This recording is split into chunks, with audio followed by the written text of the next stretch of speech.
ഈശോ മിശിഹായ്ക്ക് സ്തുതിയായിരിക്കട്ടെ. ഞാൻ മാണിപ്പറമ്പിലച്ചൻ. ഡിപ്റ്റിക്സ് നമ്മള് സുറിയാനി കൽദായ കത്തോലിക്ക സഭ എന്ന സീറോ മലബാർ സഭയിലെ ദേവാലയവുമായിട്ട് ബന്ധപ്പെട്ട സംഗതികൾ പഠിക്കുകയാണ്. അതിലൊരു സംഗതിയാണ് ഡിപ്റ്റിക്സ്. ഒരു പുസ്തകം പോലെ രണ്ട് പാളികളായി തുറക്കാവുന്ന തരത്തിൽ തടിയിൽ നിർമ്മിക്കുന്ന ഒന്നാണ് ഡിപ്റ്റിക്സ്. ഗ്രീക്ക് ഭാഷയിൽ ഡിപ്റ്റ്യൂഹ എന്ന് പറഞ്ഞിട്ടൊരു ഒരു ബഹുവചന വാക്കുണ്ട്. ഡിപ്റ്റ്യൂഹ എഴുത്തുപലകയുടെ ജോഡികൾ എന്നാണ് അർത്ഥം. എഴുത്തുപലകയുടെ ജോഡികൾ, രണ്ട് പലക, അതിന് ഇങ്ങനെ രണ്ട് പാളികൾ. ഡിപ്റ്റ്യൂഹോസ് എന്നതാണ് ഏകവചനം, ഡിപ്റ്റ്യൂഹ ബഹുവചനം. എഴുത്തുപലകയുടെ രണ്ട് ജോഡികൾ.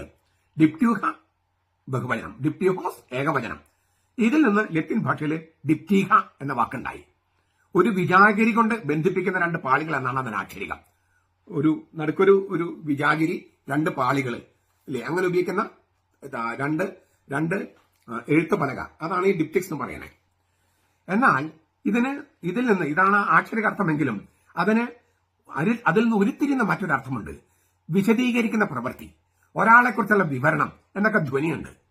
പരിശുദ്ധ കുർബാനയില് പ്രാദേശിക സഭയായ ഇടവകയില് അനുസ്മരിക്കുന്നവരുടെ പേരുകളും നിയോഗങ്ങളും, അത് ജീവിച്ചിരിക്കുന്നവരുടെയും മരിച്ചവരുടെയും പേരുകളും നിയോഗങ്ങളും എഴുതി സൂക്ഷിക്കാനാണ് ഈ ഡിപ്റ്റിക്സ്, എഴുത്തുപലകയുടെ രണ്ട് പാളികൾ.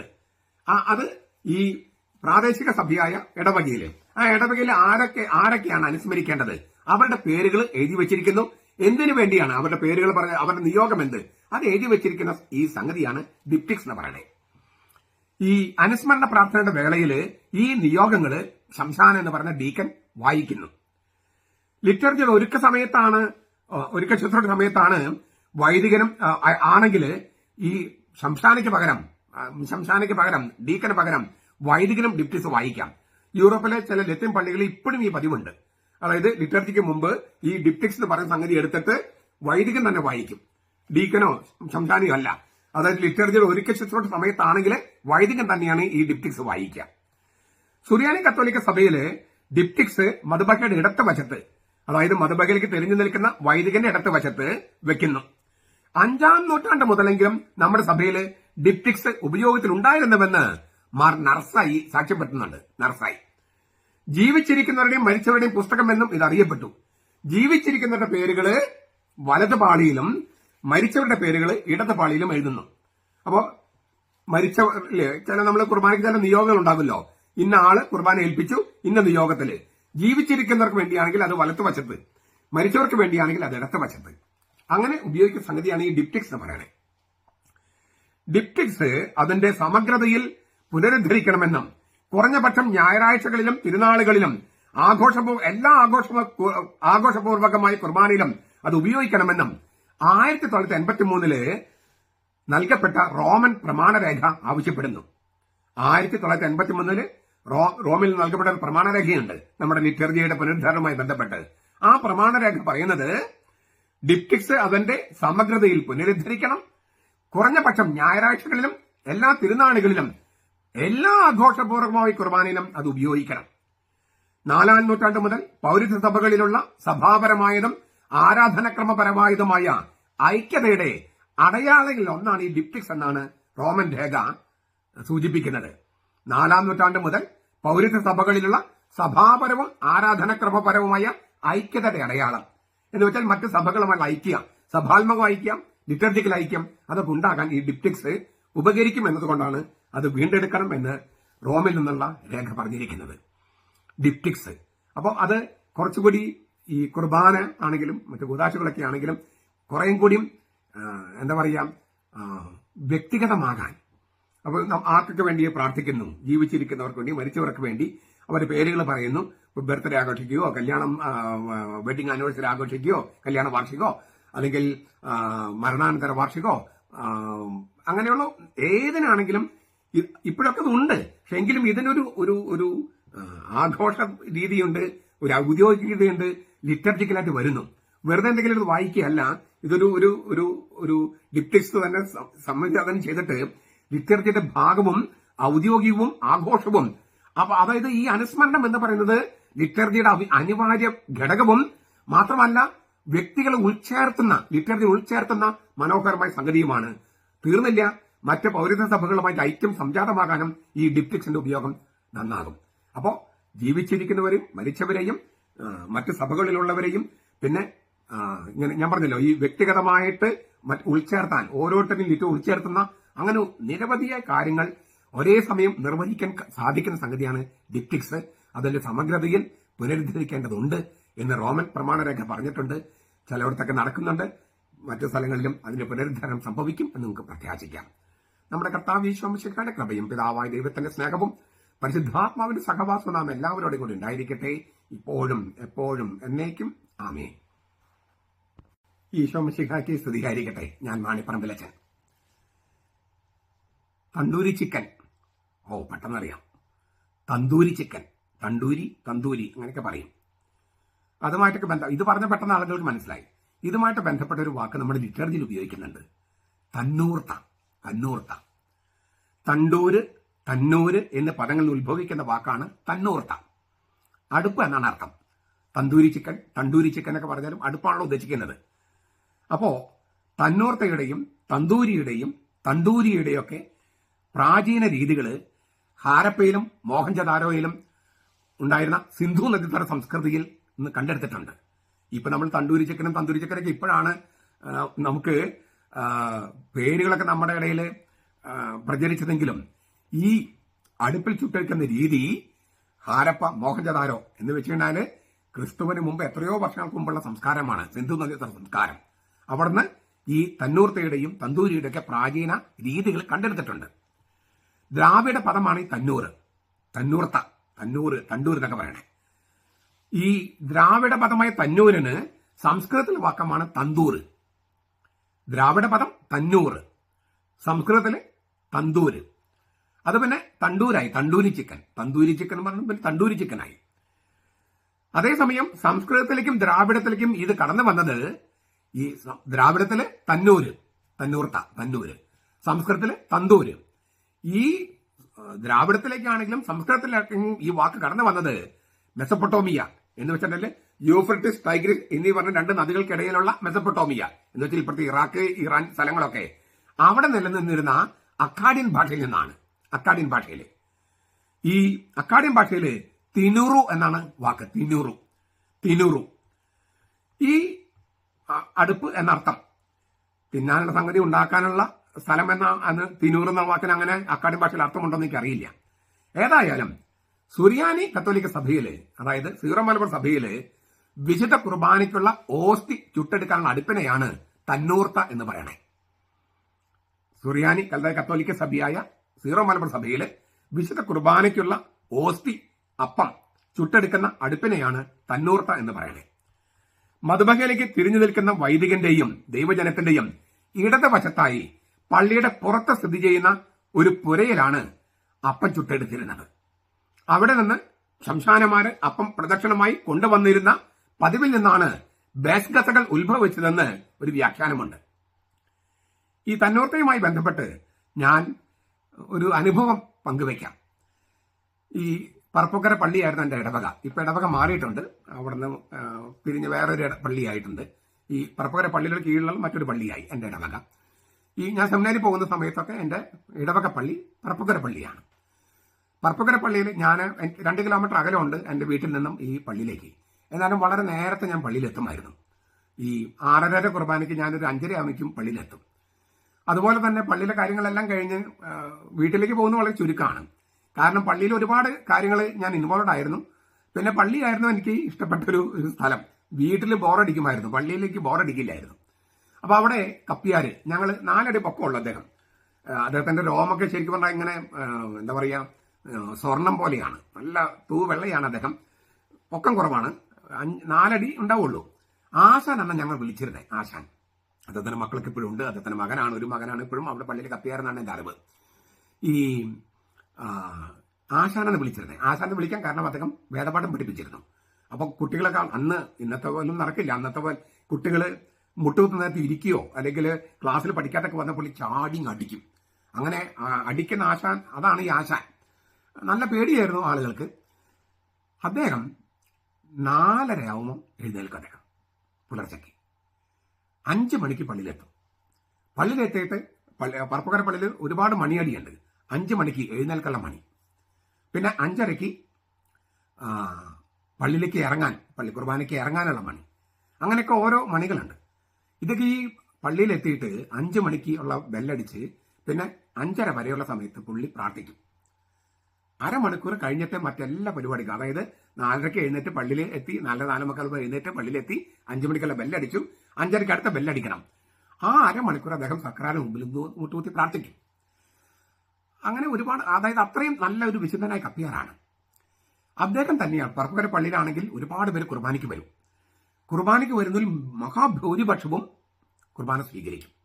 അതവിടുത്തെ നല്ലൊരു പാരമ്പര്യമാണ്. അവിടെ കുർബാന സ്വീകരിക്കൽ, അവിടെ അന്ന് പറപ്പുകര പള്ളിക്ക് വേണ്ട ഓസ്തി അവിടെ തന്നെയാണ് ഉണ്ടാക്കിയിരുന്നത്. അത് ഈ കപ്പ്യാരാണ് ഉണ്ടാക്കിയിരുന്നത്. ഇപ്പോഴും നിങ്ങൾ നോക്കിക്കഴിഞ്ഞാൽ ഈ പള്ളിയുടെ ഇടത്തുവശത്ത് ഉള്ള മുറിയാണ് തന്നൂർത്ത് പറയുന്ന മുറി. സംഗീതത്തോട് ചേർന്ന അപ്പുറത്തൊരു മുറിയുണ്ട്.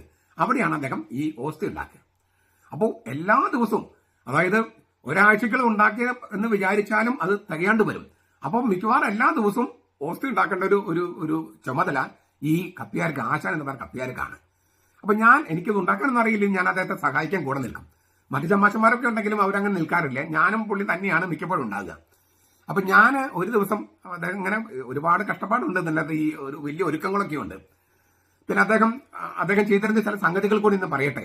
ഈ മധുബഹയിൽ അടിച്ചുവാരം ഉപയോഗിക്കുന്ന ചൂലോ മറ്റെന്തെങ്കിലും സംഗതികളും മറ്റൊരു സ്ഥലത്തും അടിക്കാനായിട്ട് ഉപയോഗിക്കില്ല.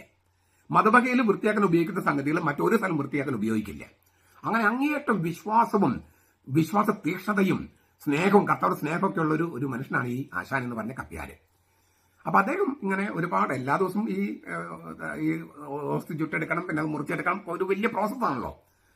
അപ്പൊ ഞാൻ നിസ്സാര പൈസയാണ് അതിന് കപ്പ്യാർക്ക്. അന്ന് തന്നെ ഈ കപ്പ്യാരന്മാർക്ക് ശമ്പളം തന്നെ വളരെ കുറവായിരുന്നു. ഇപ്പോഴാണ് അതൊക്കെ കൂട്ടിയിരിക്കുന്നത്. പിന്നെ ഇതിനും ഈ ഓസ്തി ഉണ്ടാക്കുന്നതിനും വളരെ ചെറിയൊരു സംഖ്യയാണ് കൊടുക്കുന്നത്. വളരെ ചെറുത്, എത്ര ഞാൻ കൃത്യം ഓർക്കുന്നില്ല, പക്ഷെ വളരെ തുച്ഛമായ സംഖ്യയാണ്. ഒരു ദിവസം ഞാൻ കപ്പ്യാരോട് ചോദിച്ചു, ഇത്രമാത്രം പണിയെടുക്കുന്നതല്ലേ, അപ്പോ വികാരിച്ചനോടോ അല്ലെ പള്ളിയോഗത്തിലോ ഒരു അപേക്ഷ വെച്ചോടെ ഒരല്പം പൈസ കൂട്ടിത്തരണം, ഇത് ചെയ്യുന്നതിന് ഒരല്പം പൈസ കൂട്ടിത്തരണം എന്നതിന് ഒന്ന് അച്ഛനോട് വികാരിച്ചനോട് പറഞ്ഞുകൂടെ എന്ന് ചോദിച്ചു ഞാൻ. അന്നേരം കപ്പ്യാര് പറയാണ്, ഈ വിശുദ്ധനായ കപ്പ്യാർ, ഞാൻ വിചാരിക്കുന്ന കപ്പ്യാര് പറയാണ്, ഇത് നമ്മുടെ കർത്താവിന്റെ ശരീരമാകാനുള്ളതല്ലേ, അതിന് ഞാനെങ്ങനെയാ പൈസ ചോദിക്കുക? വളരെ കഷ്ടപ്പെട്ട് ജീവിച്ചൊരു ജീവിതമാണ് അവരുടേത്, അദ്ദേഹത്തിന്റെ കുടുംബത്തിൻ്റെത്. പൈസയൊക്കെ വളരെ കുറവായിരുന്നു. ഇപ്പോഴൊക്കെ ഒരു നല്ല നിലയിലായിട്ടുണ്ട്. അന്നത്തെ ഒരു അവസ്ഥ വെച്ച് പറയുകയാണെങ്കിൽ വളരെ കഷ്ടപ്പെട്ട് ജീവിച്ചിരുന്നത്. എന്നിട്ട് അദ്ദേഹം പറയാണ്, ഞാൻ ഇതിനെങ്ങനെ പൈസ ചോദിക്കും? ഇത് നമ്മുടെ കർത്താവിന്റെ ശരീരമാകാനുള്ളതല്ലേ? എന്റെ കണ്ണ് തുറക്കുന്ന ഒരു സംഭവമായിരുന്നു അത്. ഞാൻ പറഞ്ഞു വരുന്നത്, പഴയ പള്ളികളിൽ തന്നൂർത്ത എന്ന് പറയുന്ന സ്ഥലമുണ്ട്.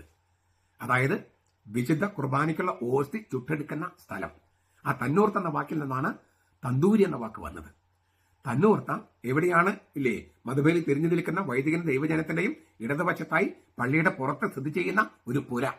അത് ഈ ഓസ്തി അല്ലെങ്കിൽ അപ്പം ചുട്ടെടുക്കുന്ന സ്ഥലമാണ്. ഞാൻ പറഞ്ഞല്ലോ, അവിടെ നിന്ന് ശംശാനമാര് അപ്പം പ്രദക്ഷിണമായി കൊണ്ടുവന്നിരുന്ന പതിവിൽ നിന്നാണ് പിന്നീട് പള്ളിയകത്ത് ബേസ്കസുകൾ ഉത്ഭവിച്ചത് എന്നൊരു വ്യാഖ്യാനമുണ്ട്. പൂർണ്ണമായി ശരിയാണെന്ന് എനിക്ക് അറിഞ്ഞുകൂടാ, പക്ഷെ അങ്ങനെ ഒരു വ്യാഖ്യാനമുണ്ട്. തന്നൂർത്ത എന്ന് പറഞ്ഞിട്ടുള്ള ഒരു സ്ഥലം, ഓസ്തി ഉണ്ടാക്കാനുള്ള, അപ്പം ചുട്ടെടുക്കാനുള്ള സ്ഥലം പള്ളികളിൽ ഉണ്ടായിരുന്നു. ഇപ്പൊ നമുക്ക് അതിന്റെ ആവശ്യമില്ലായിരിക്കാം, പക്ഷെ എങ്കിലും പള്ളിയുടെ ഘടനയുമായി ബന്ധപ്പെട്ടത് ഉണ്ടായിരുന്നെന്ന് അറിഞ്ഞിരിക്കേണ്ടത് ആവശ്യമാണല്ലോ. അങ്ങനെ ഒരു സ്ഥലം ഉണ്ടായിരുന്നു, അവിടെയാണിത് തയ്യാറാക്കിയിരുന്നത് എന്ന് നമ്മൾ ഓർത്തിരിക്കേണ്ടതുമുണ്ട്. ഞാൻ പറഞ്ഞ ഈ ആശാൻ എന്ന് പറഞ്ഞ കപ്പ്യാരുടെ ആ വീക്ഷണം, കർത്താവിനെ കുറിച്ചുള്ള വീക്ഷണം, അത് നമുക്ക് പ്രചോദനമാകുകയും ചെയ്യട്ടെ. നമ്മുടെ കർത്താവ് ഈശോ മിശിഹായുടെ കൃപയും പിതാവായ ദൈവത്തിന്റെ സ്നേഹവും പരിശുദ്ധാത്മാവിന്റെ സഹവാസവും നാം എല്ലാവരോടും കൂടി ഉണ്ടായിരിക്കട്ടെ, ഇപ്പോഴും എപ്പോഴും എന്നേക്കും. ആമേൻ. ഈശോ മിശിഹായ്ക്ക് സ്തുതിയായിരിക്കട്ടെ. ഞാൻ മാണിപ്പറമ്പിലച്ചൻ. ദേവാലയവുമായിട്ട് ബന്ധപ്പെട്ട ഒരു വാക്കാണ് ഗമൂർത്ത. ഗമൂർത്ത പാശ്ചാത്യ സുറിയാനിയിലാണെങ്കിൽ ഗുമൂർത്തോ, തീക്കട്ട എന്നാണ് ഈ വാക്കിനർത്ഥം. വിശുദ്ധ കുർബാനയർപ്പണത്തിന്റെ നേരത്തല്ലാതെ മറ്റ് സമയങ്ങളിൽ വിശ്വാസികൾക്ക് നൽകാനായി മാറ്റിവെക്കുന്ന തിരുശരീരത്തെയാണ് ഗുമൂർത്ത എന്ന് പറയുന്നത്. പാശ്ചാത്യ സുറിയാനിയിൽ ഗുമൂർത്തോ. പൗത്രീകരിക്കപ്പെട്ട അപ്പത്തെ അഥവാ കൂതാശ ചെയ്യപ്പെട്ട അപ്പത്തെ തീക്കട്ട, തീക്കനൽ എന്നൊക്കെയാണ് വിളിച്ചിരുന്നത്. അതിന് ഒരു തിരുവചനത്തിൽ അടിത്തറയുണ്ട്. യെശയ്യായുടെ പുസ്തകം 6-ാമത്തെ അധ്യായം 1 മുതൽ 7 വരെ വാക്യങ്ങൾ. ഉച്ചിയ രാജാവ് മരണമടഞ്ഞ മത്സരത്തിൽ കർത്താവ് ഉയർത്തപ്പെട്ടതും പൊക്കമുള്ളതുമായ ഒരു സിംഹാസനത്തിൽ ഉപവിഷ്ടനായിരിക്കുന്നത് ഞാൻ കണ്ടു. അവിടുത്തെ വസ്ത്രാഞ്ജനം രാജമന്ദിരം മുഴുവൻ നിറഞ്ഞു നിന്നു. സെറാഫുകൾ അവിടുത്തെ ചുറ്റും നിന്നു. അവയ്ക്ക് 6 ചിറകുകൾ വീതം ഉണ്ടായിരുന്നു. 2 ചിറകൾ കൊണ്ട് അവർ മുഖം മറച്ചു, 2 ചിറകൾ കൊണ്ട് പാദങ്ങൾ മറച്ചിരുന്നു, 2 ചിറകൾ കൊണ്ട് പറന്നു. ഒന്ന് മറ്റൊന്നിനെ ഉദ്ഘാട്ടിച്ചു, സൈന്യങ്ങളുടെ യാഗവേ പരിശുദ്ധൻ പരിശുദ്ധൻ പരിശുദ്ധൻ, സർവ്വഭൂമിയും അവിടുത്തെ തേജസ് കൊണ്ട് നിറഞ്ഞിരിക്കുന്നു. ആർത്ത് വിളിക്കുന്ന അവയുടെ ശബ്ദഘോഷത്താൽ ഭൂമുഖത്തിന്റെ അടിസ്ഥാനങ്ങൾ കുലുങ്ങി, ആലയം ധൂമപൂരിതമാവുകയും ചെയ്തു. അപ്പോൾ ഞാൻ പറഞ്ഞു, അയ്യോ എനിക്ക് കഷ്ടം, ഞാൻ ലജ്ജിച്ചു. ഞാൻ ശുദ്ധിയില്ലാത്ത അധരങ്ങളുള്ള മനുഷ്യനാണ്, അശുദ്ധമായ അധരങ്ങളുള്ള ജനത്തിന്റെ നടുവിൽ വസിക്കുന്നവനുമാണ്. സൈന്യങ്ങളെ യാഗവയായ രാജാവിനെ എന്റെ നയനങ്ങൾ ദർശിച്ചുവല്ലോ. അപ്പോൾ സെറാഫുകളിൽ ഒന്ന് ബലിപീഠത്തിൽ നിന്ന് കൊടിലുകൊണ്ട് ഒരു തീക്കനൽ എടുത്ത് കയ്യിൽ പിടിച്ചുകൊണ്ട് എന്റെ അടുക്കൽ പറന്നു വന്നു. അവനത് എന്റെ അധരങ്ങളെ സ്പർശിച്ചിട്ട് പറഞ്ഞു, ഇതാ ഇത് നിന്റെ അധരങ്ങളെ സ്പർശിച്ചിരിക്കുന്നു, നിന്റെ മാലിന്യം നീക്കപ്പെട്ടു, നിന്റെ പാപം മായ്ക്കപ്പെട്ടിരിക്കുന്നു. സീറോ മലങ്കര ഓർത്തഡോക്സ് സഭകളിലെ ദിവ്യകാരണം നൽകുമ്പോൾ വൈദികൻ പറയുന്നത് ഇങ്ങനെയാണ്: നമ്മുടെ കർത്താവ് ഈശോമിശിഹായുടെ തിരുശരീരവും തിരുരക്തവുമാകുന്ന തീക്കട്ട. നമ്മുടെ കർത്താവ് ഈശോമിശിഹായുടെ തിരുശരീരവും തിരുരക്തവുമാകുന്ന തീക്കട്ട. അതായത് സെറാഫുകളുടെ സ്ഥാനത്ത് നിന്നുകൊണ്ട് വൈദികൻ ഈ തീക്കനല്, തീക്കട്ട, കത്തുന്ന മുൾപ്പടർപ്പ് എന്ന ദൈവം, കത്തുന്ന മുൾപ്പടർപ്പിൽ ആവിഷ്കരിച്ച ദൈവം, അതൊരു ദർശനമായിരുന്നു. കത്തുന്ന മുൾപ്പടർപ്പിൽ മോശം കണ്ടത്. യെശയ്യാ കണ്ടതും തീക്കനല് ദൈവത്തെക്കുറിച്ച് ദർശനമാണ്. ആ ദർശനം യാഥാർത്ഥ്യമായി തീർന്നിരിക്കുകയാണ് വിശുദ്ധ കുർബാന. കത്തുന്ന മുൾപ്പടർപ്പിൽ ആവിഷ്കരിക്കപ്പെട്ട ദൈവം, ദൈവനാമം, അത് ആളാണെന്ന് നമ്മൾ കണ്ടു കഴിഞ്ഞു, പല പ്രാവശ്യം കണ്ടു കഴിഞ്ഞു.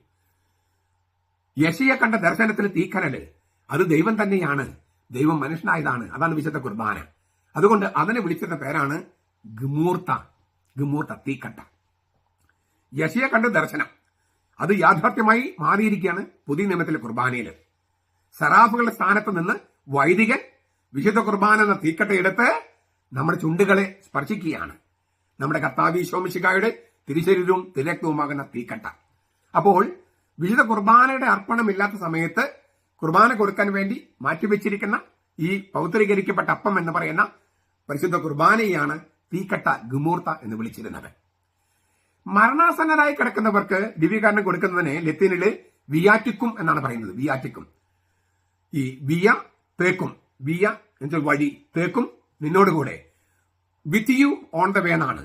വഴിയിൽ നിന്നോടുകൂടെ, നിന്നോടൊപ്പം വഴിയിൽ, യാത്രയിൽ നിന്നോടൊപ്പം എന്നാണ് വിയാറ്റിക്കും എന്നതിന്റെ ആക്ഷരികം. നമ്മളതിനെ തിരുപാഥയം എന്ന് വിളിക്കും. പാഥയം പൊതിച്ചോറ്, തിരുപാഥയം വിശുദ്ധമായി പൊതിച്ചോറ്. നമ്മുടെ അന്തിമ യാത്രയ്ക്കുള്ള, സ്വർഗീയ യാത്രയ്ക്കുള്ള ആത്മീയ പൊതിച്ചോറാണ് തിരുപാഥയം. ഈ ഗമൂർത്ത എന്ന് പറയുന്നത് തിരുപാഥയമല്ല. കുർബാന അർപ്പണം ഇല്ലാത്ത സമയത്ത് കുർബാന സ്വീകരിക്കുന്നവർക്ക് വേണ്ടി മാറ്റിവെക്കുന്ന ആ കുർബാനയാണ് നമ്മൾ ഗമൂർത്ത എന്ന് പറയുന്നത്. ഈ ഞാൻ സക്രാരിയെ കുറിച്ചുള്ള എന്റെ പ്രസംഗം നിങ്ങൾ കേൾക്കുമെന്ന് ഞാൻ വിചാരിക്കുന്നു.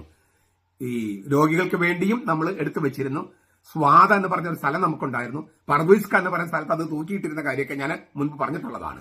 അതും ഇതുമായിട്ടൊക്കെ ഒന്ന് കൂട്ടിച്ചേർത്ത് പഠിച്ചാൽ കാര്യങ്ങൾ കുറച്ചുകൂടി മനസ്സിലാക്കാൻ എളുപ്പമുണ്ടാകും. നമ്മുടെ കർത്താവ് ഈശോമിശിഹായുടെ തിരുശരീരവും തിരുരക്തവുമാകുന്ന തീക്കട്ട കൊണ്ട് നമ്മൾ ചുണ്ടുകൾ സ്പർശിച്ച് നാം കർത്താവിന് കത്തുന്ന മുൾപ്പടർപ്പിനെ കൃപാസനത്തെ തൊടുകയാണ്. അവൻ പരമപരിശുദ്ധിയാണ്. അപ്പോൾ നാം ദൈവത്തെ തൊടുമ്പോൾ നമ്മുടെ പാപം കത്തിപ്പോകുകയാണ്. അതുകൊണ്ടാണ് ഈ സെറാഫ് യെശയ്യായോട് പറഞ്ഞത്, നിന്റെ മാലിന്യം നീക്കപ്പെട്ടു, നിന്റെ പാപങ്ങൾ മാറ്റപ്പെട്ടിരിക്കുന്നു, നിന്റെ പാപങ്ങൾ കത്തിപ്പോയിരിക്കുന്നു. കാരണം ഈ സ്പർശിച്ചത് ദൈവത്തെയാണ്. അവൻ സ്നേഹാഗ്നിയാണ്. നമ്മൾ കുർബാനയിൽ സ്നേഹാഗ്നിയായ ദൈവത്തെ സ്പർശിക്കുകയാണ്. നമ്മുടെ ചുണ്ടുകൾ നമ്മൾ ദൈവത്തെ സ്പർശിക്കുകയാണ്. അവൻ അശുദ്ധനാകില്ല, നമ്മുടെ പാപം കത്തിപ്പോകും. അതുകൊണ്ടാണ് പാപങ്ങളുടെ മോചനത്തിന് വേണ്ടിയുള്ള പുതിയ ഉടമ്പടി എന്ന് പറയുന്നത്. തീർച്ചയായിട്ടും ഗൗരവമായ പാപം ഉണ്ടെങ്കിൽ അത് പരിഹരിക്കപ്പെടാൻ കുമ്പസാരം എന്ന ബോധാശയുണ്ട്. ലഘുപാപങ്ങളല്ല, കുർബാന തന്നെ പരിഹരിക്കപ്പെടുകയാണ്. ഇനി എത്രയൊക്കെ നമ്മൾ കുമ്പസാരിച്ച് ഒരുങ്ങി ചെന്നാലും കർത്താവും നമ്മൾ തമ്മിൽ ഒന്നാകാനുള്ള മാത്രം യോഗ്യത നമുക്കുണ്ടോ? ഇല്ല. നമ്മിൽ അയോഗ്യതയുണ്ട്, മാലിന്യമുണ്ട്. അത് അവൻ തന്നെ എടുത്തു മാറ്റുകയാണ്. അവൻ ഈ നമ്മുടെ കർത്താവ് ഈശോമിശിഹായുടെ തിരുശരീരവും തിരുരക്തവുമാകുന്ന തീക്കട്ട നമ്മെ സ്പർശിക്കുമ്പോൾ അത്രയും ഭയഭക്തിയോടെയും സ്നേഹത്തോടെയും ഈ സ്നേഹാഗ്നിയിൽ ലയിക്കാനായിട്ട് നമുക്ക് പരിശ്രമിക്കാം. നമ്മുടെ കർത്താവ് ഈശോമിശിഹായുടെ കൃപയും പിതാവായ ദൈവത്തിന്റെ സ്നേഹവും പരിശുദ്ധാത്മാവിന്റെ സഹവാസവും നാം എല്ലാവരോടും കൂടി ഉണ്ടായിരിക്കട്ടെ, ഇപ്പോഴും എപ്പോഴും എന്നേക്കും. ആമേൻ. ഈ ശോമിശിഖാക്കി സ്തുതിയായിരിക്കട്ടെ. ഞാൻ മാണിപ്പറമ്പിലച്ചൻ. ലിറ്റർജി നമ്മുടെ ദേവാലയ ഘടനയുമായിട്ട് ബന്ധപ്പെട്ട കുറച്ച് വാക്കുകളാണ്. എനിക്ക് തോന്നുന്നു 24 വാക്കുകളോ മറ്റും നമ്മൾ പരിചയപ്പെട്ടു. ഇനി നമുക്ക് 25ാമത്തെ വാക്ക് നമുക്ക് പരിചയപ്പെടാം. മക് സനീസ. ലിറ്റർജിക്കുള്ള വിശറി മണി. നിങ്ങൾ ചങ്ങനാശ്ശേരി പാല ആ രൂപതകളെ കണ്ടു കാണും, അല്ലെങ്കിൽ നമ്മുടെ ഓർത്തഡോക്സ് യാക്കോബൈ സഭകളൊക്കെ കണ്ടു കാണും. വിശറി മണി, ഇങ്ങനെ അടിക്കുന്ന മണിയല്ല, വിശറി മണി എന്നൊരു മണി കണ്ടു കാണും. കത്തോലിക്ക സഭയിലെ 6 ലിറ്റർജി കുടുംബത്തിലും മണിയുടെ സാന്നിധ്യം കാണാം. കൽദായ പൗരസ്ത്യ സുറിയാനി, അന്ത്യോക്യൻ പാശ്ചാത്യ സുറിയാനി, Alexandrian Coptic, Armenian, Byzantine, Greek, Roman ലത്തീൻ എല്ലാത്തിലും കാണാം. സ്വർഗീയ ജെറൂസലേമായ മധുബഹയുടെ ചുറ്റും അണിനിരക്കുന്ന മാലാഖമാരെ സൂചിപ്പിക്കാനാണ് ഈ വിശറി മണി ഉപയോഗിക്കുന്നത്. മണിയടി ശബ്ദം ദിവ്യരഹസ്യങ്ങളുടെ ചുറ്റുമുള്ള സെറാഫുകളെയും അവരുടെ ചിറകടി ശബ്ദത്തെയും സൂചിപ്പിക്കുകയാണ്. യഹസ്കേൽ എന്ന് പറയുന്ന എസക്കിയേൽ പ്രവാചകൻ 1:24-25 നമ്മൾ ഇങ്ങനെ കാണും. അവ പോകുമ്പോൾ ചിറകളുടെ ഇരമ്പല് പെരുവെള്ളത്തിന്റെ ഇരമ്പൽ പോലെയും സർവശക്തന്റെ നാദം പോലെയും സൈന്യത്തിന്റെ ആരവം പോലെയും മുഴക്കമുള്ളതായി ഞാൻ കേട്ടു. അവ നിശ്ചലമായി നിന്നപ്പോൾ ചിറക് താഴ്ത്തിയിരുന്നു. അവിടെ തലയ്ക്ക് മീതെ വിധാനത്തിൽ നിന്ന് ഒരു നാദം പുറപ്പെട്ടു. അവ നിശ്ചലമായി നിന്നപ്പോൾ ചിറക് താഴ്ത്തമായിരുന്നു. ഈ സെറാഫുകൾ എന്ന് പറയുന്ന ഈ മാലാഖമാര് അവരുടെ ചിറകളുടെ ഇരമ്പല് പെരുവെള്ളത്തിന്റെ ഇരമ്പൽ പോലെ, സർവശക്തന്റെ നാദം പോലെ. ഈ സ്വരം, ഈ ഇരമ്പല് അത് കേൾപ്പിക്കുകയാണ് ഈ വിശറിമണി കൊണ്ട് ഉദ്ദേശിക്കുന്നത്. വെളിപാട് പുസ്തകം 5-ാമത്തെ അധ്യായം 11 മുതൽ 14 വരെ.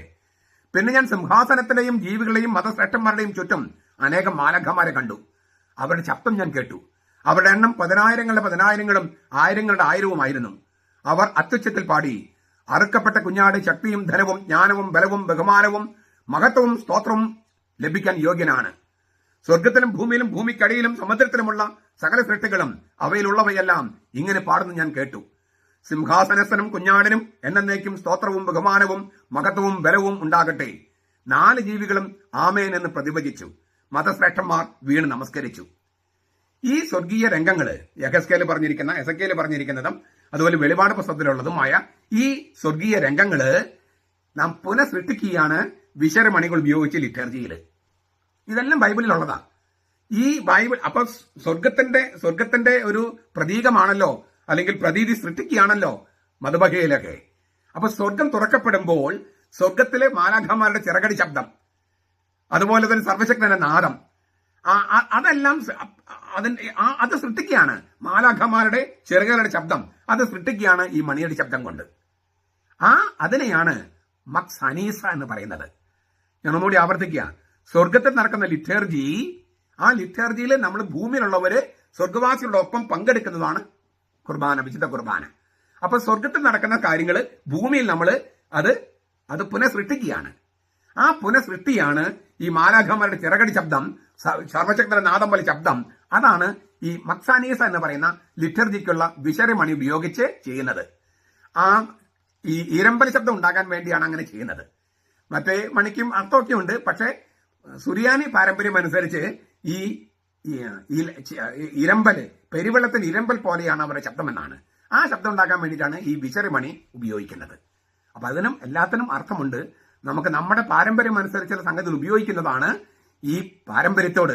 വിശുദ്ധ പാരമ്പര്യം ഞാൻ പറഞ്ഞല്ലോ, തിരുവചനത്തിലുള്ളത് അങ്ങനെ തന്നെ പുനഃസൃഷ്ടിക്കുകയാണ്. അതായത് വചനം പ്രഘോഷിക്കുകയാണ്. വാക്കുകൾ കൊണ്ട് മാത്രമല്ല, പ്രവൃത്തികൾ കൊണ്ട്, മണികൾ കൊണ്ട്. ആ സുവിശേഷ പ്രഘോഷണം, ബൈബിളിലെ വചനം പ്രഘോഷിക്കുന്ന ഈ കാര്യത്തില് നമുക്ക് അപ്പൊ അത് നമ്മുടെ വിശുദ്ധ പാരമ്പര്യമാണല്ലോ. ബൈബിളിലുള്ളതാണെങ്കിൽ വചനമനുസരിച്ചുള്ള പാരമ്പര്യമാണ്. അപ്പൊ പാരമ്പര്യം എന്ന് പറഞ്ഞിട്ട് നമ്മൾ വെറുതെ മനുഷ്യനുണ്ടാക്കിയ പാരമ്പര്യമല്ല. ഈ തിരുവചനം നമ്മളോട് ആവശ്യപ്പെടുന്ന പാരമ്പര്യമാണ്. അത് സൃഷ്ടിക്കുമ്പോൾ നമ്മൾ നമ്മുടെ സഭയോട് കൂറുള്ളവരായിട്ട് സഭയുടെ തനത് പാരമ്പര്യം അനുസരിച്ചുള്ളതാണ് സ്വീകരിക്കേണ്ടത്. അതിന് വചനത്തിൽ അടിത്തറയുണ്ട് താനും. അങ്ങനെ ആയിരിക്കട്ടെ. നമ്മുടെ കർത്താവ് യേശു മിശിഹായുടെ കൃപയും പിതാവായ ദൈവത്തിന്റെ സ്നേഹവും പരിശുദ്ധാത്മാവിന്റെ സഹവാസവും നാം എല്ലാവരോടും കൂടി ഉണ്ടായിരിക്കട്ടെ, ഇപ്പോഴും എപ്പോഴും എന്നേക്കും. ആമേൻ. ഈശോ മിശിഹായ്ക്ക് സ്തുതിയായിരിക്കട്ടെ. ഞാൻ മാണിപ്പറമ്പിലച്ചൻ. നമ്മുടെ ദേവാലയം സുറിയാനി കത്തോലിക്ക സഭ എന്ന സീറോ മലബാർ സഭയുടെ ദേവാലയം, അതിന്റെ ഘടനയുമായി ബന്ധപ്പെട്ട് 26ാമത്തെ ഐറ്റമാണ് ഇപ്പോൾ അവതരിപ്പിക്കുന്നത്. ധൂപക്കുറ്റി അഥവാ ധൂപകലശം.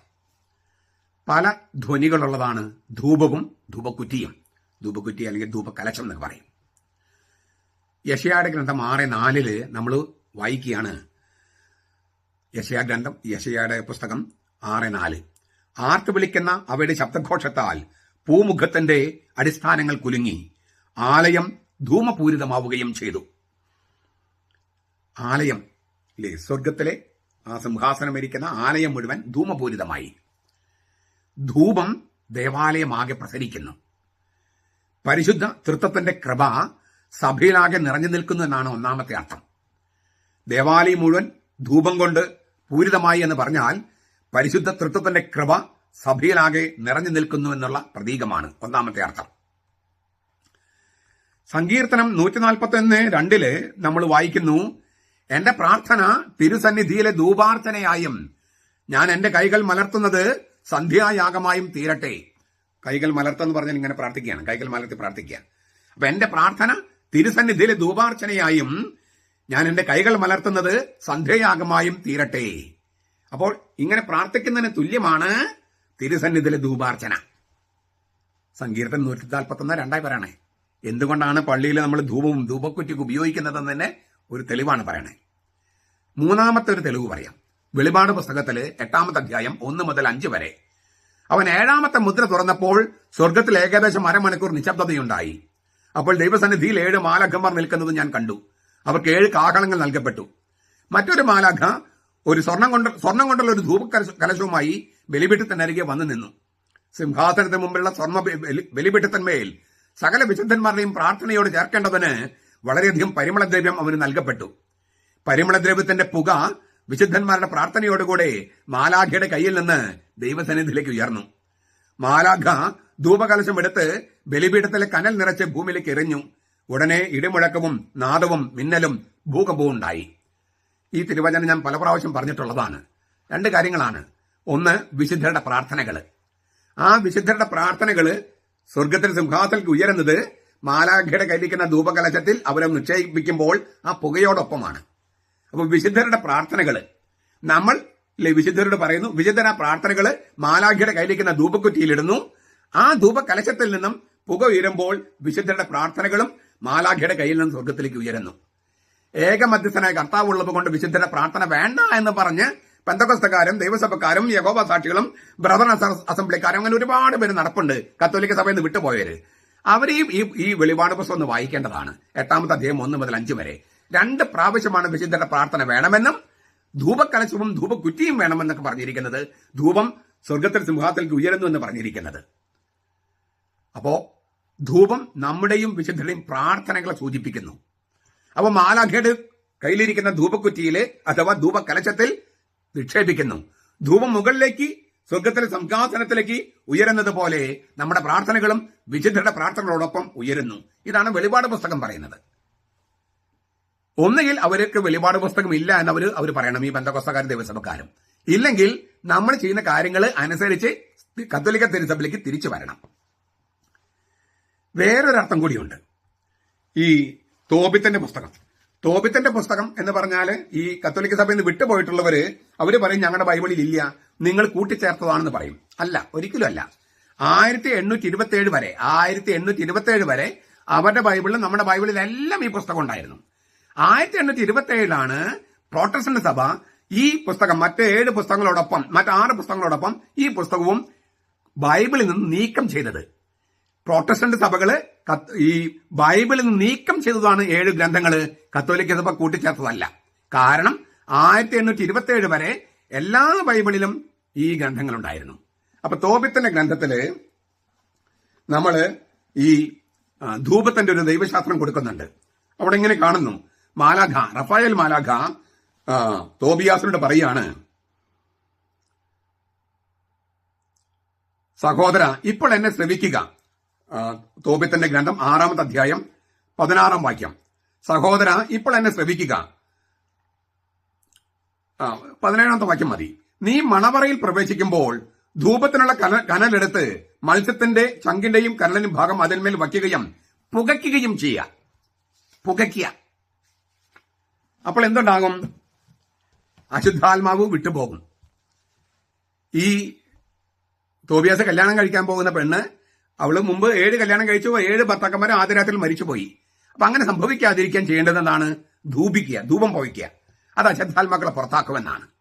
അപ്പോ അടുത്തൊരു ദൈവശാസ്ത്രം, വേറൊരു സഭാപിതാക്കന്മാരുടെ ദൈവശാസ്ത്രം അനുസരിച്ച് ഈ ധൂപക്കുറ്റിലെ കരി നമ്മുടെ പാപത്തെ സൂചിപ്പിക്കുന്നു, അഗ്നി പരിശുദ്ധാത്മാവിനെയും. അപ്പോൾ അഗ്നിയിട്ട് ഈ കരി കത്തിക്കുമ്പോൾ പരിശുദ്ധാത്മാവ് കത്തുന്ന മുൾപ്പടർപ്പായ കർത്താവ് പാപം കത്തിച്ചു കളയുകയും നമ്മുടെ ബലഹീനമായ മനുഷ്യത്വം തിളങ്ങാനും ശോഭിക്കാനും ഇടവരുത്തുകയും ചെയ്യുന്നു. ഇങ്ങനെ എന്തുമാത്രം ദൈവശാസ്ത്രമാണ് ഈ ധൂപത്തിന് ബൈബിളിൽ തിരുവചനത്തിൽ അടിസ്ഥാനമായിട്ടുള്ളത്. ഇതെല്ലാം, അതായത് വചനപ്രഘോഷണം എന്ന് പറയുന്നത് വാക്കുകൊണ്ട് മാത്രമല്ല, വചനപ്രഘോഷണം പ്രവൃത്തി കൊണ്ടുമാണ്. അത്തരം പ്രവൃത്തികളാണ് പ്രതീകങ്ങളായിട്ട് പള്ളിയിൽ ഉപയോഗിക്കുന്നത്. ഓരോ പ്രവൃത്തിയും ഒരു സുവിശേഷ പ്രഘോഷണമാണ്, വചനപ്രഘോഷണമാണ്. അതാണ് ധൂപക്കുറ്റി. ഇനി ധൂപക്കുറ്റിക്ക് വീശുമ്പോൾ ഈ പറഞ്ഞ കാര്യങ്ങളൊക്കെ മനസ്സിൽ വെച്ചുകൊണ്ട് ധ്യാനിച്ചുകൊണ്ട് അതിൽ പങ്കെടുക്കാനായിട്ട്, അല്ലെങ്കിൽ അത് നമ്മുടെ പ്രാർത്ഥനയായിട്ടും നമ്മുടെ പാപത്തെ കത്തിച്ചു കളയുന്നതായിട്ടും അശുദ്ധാത്മാക്കളെ പുറത്താക്കുന്നതായിട്ടും പരിശുദ്ധ തൃത്വത്തിന്റെ ക്രമം മുഴുവൻ ഈ തിരുസഭയാകെ നമ്മളാകെ നിറയുന്നതായിട്ടും നമ്മുടെ പ്രാർത്ഥനകള് സന്ധ്യായാഗം പോലെ ധൂപാർച്ചന പോലെ കർത്താവിലേക്ക് ഉയരുന്നതായിട്ടൊക്കെ നമ്മൾ മനസ്സിലാക്കി അതിൽ പങ്കെടുക്കാൻ കഴിയട്ടെ. കർത്താവ് അനുഗ്രഹിക്കട്ടെ. നമ്മുടെ കർത്താവ് ഈശോ മിശിഹായുടെ കൃപയും പിതാവായ ദൈവത്തിന്റെ സ്നേഹവും പരിശുദ്ധാത്മാവിന്റെ സഹവാസവും നാം എല്ലാവരോടും കൂടി ഉണ്ടായിരിക്കട്ടെ, ഇപ്പോഴും എപ്പോഴും എന്നേക്കും. ആമേൻ. ഈശോ മിശിഹായ്ക്ക് സ്തുതിയായിരിക്കട്ടെ. ഞാൻ മാണിപ്പറമ്പിലച്ചൻ. നമ്മൾ ദേവാലയ ഘടന, സുറിയാനി കത്തോലിക്ക സഭ എന്ന സീറോ മലബാർ സഭയുടെ ദേവാലയ ഘടന അഥവാ പള്ളി ഘടന പഠിച്ചുകൊണ്ടിരിക്കുകയാണ്. അതിൽ 27ാമത്തെ ഐറ്റം മുമ്പ് നമ്മൾ ചെറുതായി സൂചിപ്പിച്ചതാണ്. അത് നമ്മൾ ഒന്നുകൂടി വ്യക്തമാക്കേണ്ടതുണ്ട്. അതുകൊണ്ട് അത് സൂചിപ്പിക്കുകയാണ്. ഏവൻഗേലിയോൻ, 27ാമത്തെ സംഗതി പറയുന്നത് ഏവൻഗേലിയോൻ. എവൻഗലിസ്ത എന്നും പറയും. എവൻഗലിസ്ത അതായത് സുവിശേഷ പുസ്തകം. സുവിശേഷ പുസ്തകം വെച്ചാൽ, പുസ്തകം എന്ന് പറഞ്ഞാൽ ഇവിടെ ഉദ്ദേശിക്കുന്നത് ഈ പരിശുദ്ധ കുർബാനയിൽ വായിക്കുന്ന സുവിശേഷ പാഠങ്ങൾ മാത്രം രേഖപ്പെടുത്തിയിരിക്കുന്ന പ്രഘോഷണ പുസ്തകം. ലക്ഷണറി എന്ന് ഇംഗ്ലീഷിൽ പറയും. പ്രഘോഷണ പുസ്തകം. അതിനെയാണ് ഇവിടെ ഏവൻഗേലിയോൻ അല്ലെങ്കിൽ ഏവൻഗലിസ്ത എന്ന് പറയുന്നത്. ഇത് വെക്കുന്നത് മധുബകയിലേക്ക് തിരിഞ്ഞു നിൽക്കുന്ന വൈദികന്റെ ഇടത്ത് വശത്ത്, മധുബകയിൽ നിന്ന് ദൈവജനത്തെ നോക്കുന്ന ദൈവപിതാവിന്റെ വലത്തുവശത്ത്. അപ്പൊ അവിടെ നിന്ന് നോക്കുമ്പോൾ മധുബകയിൽ നിന്ന് ദൈവപിതാവ് നമ്മളെ നോക്കുന്ന ആ സങ്കല്പത്തിൽ ദൈവപിതാവിന്റെ വലത്തുവശത്ത്. കാരണം പിതാവിന്റെ വലത്തുവശത്താണ് പുത്രൻ തമ്പുരാൻ ഇരിക്കുന്നത്. മർക്കോസ് 16:19.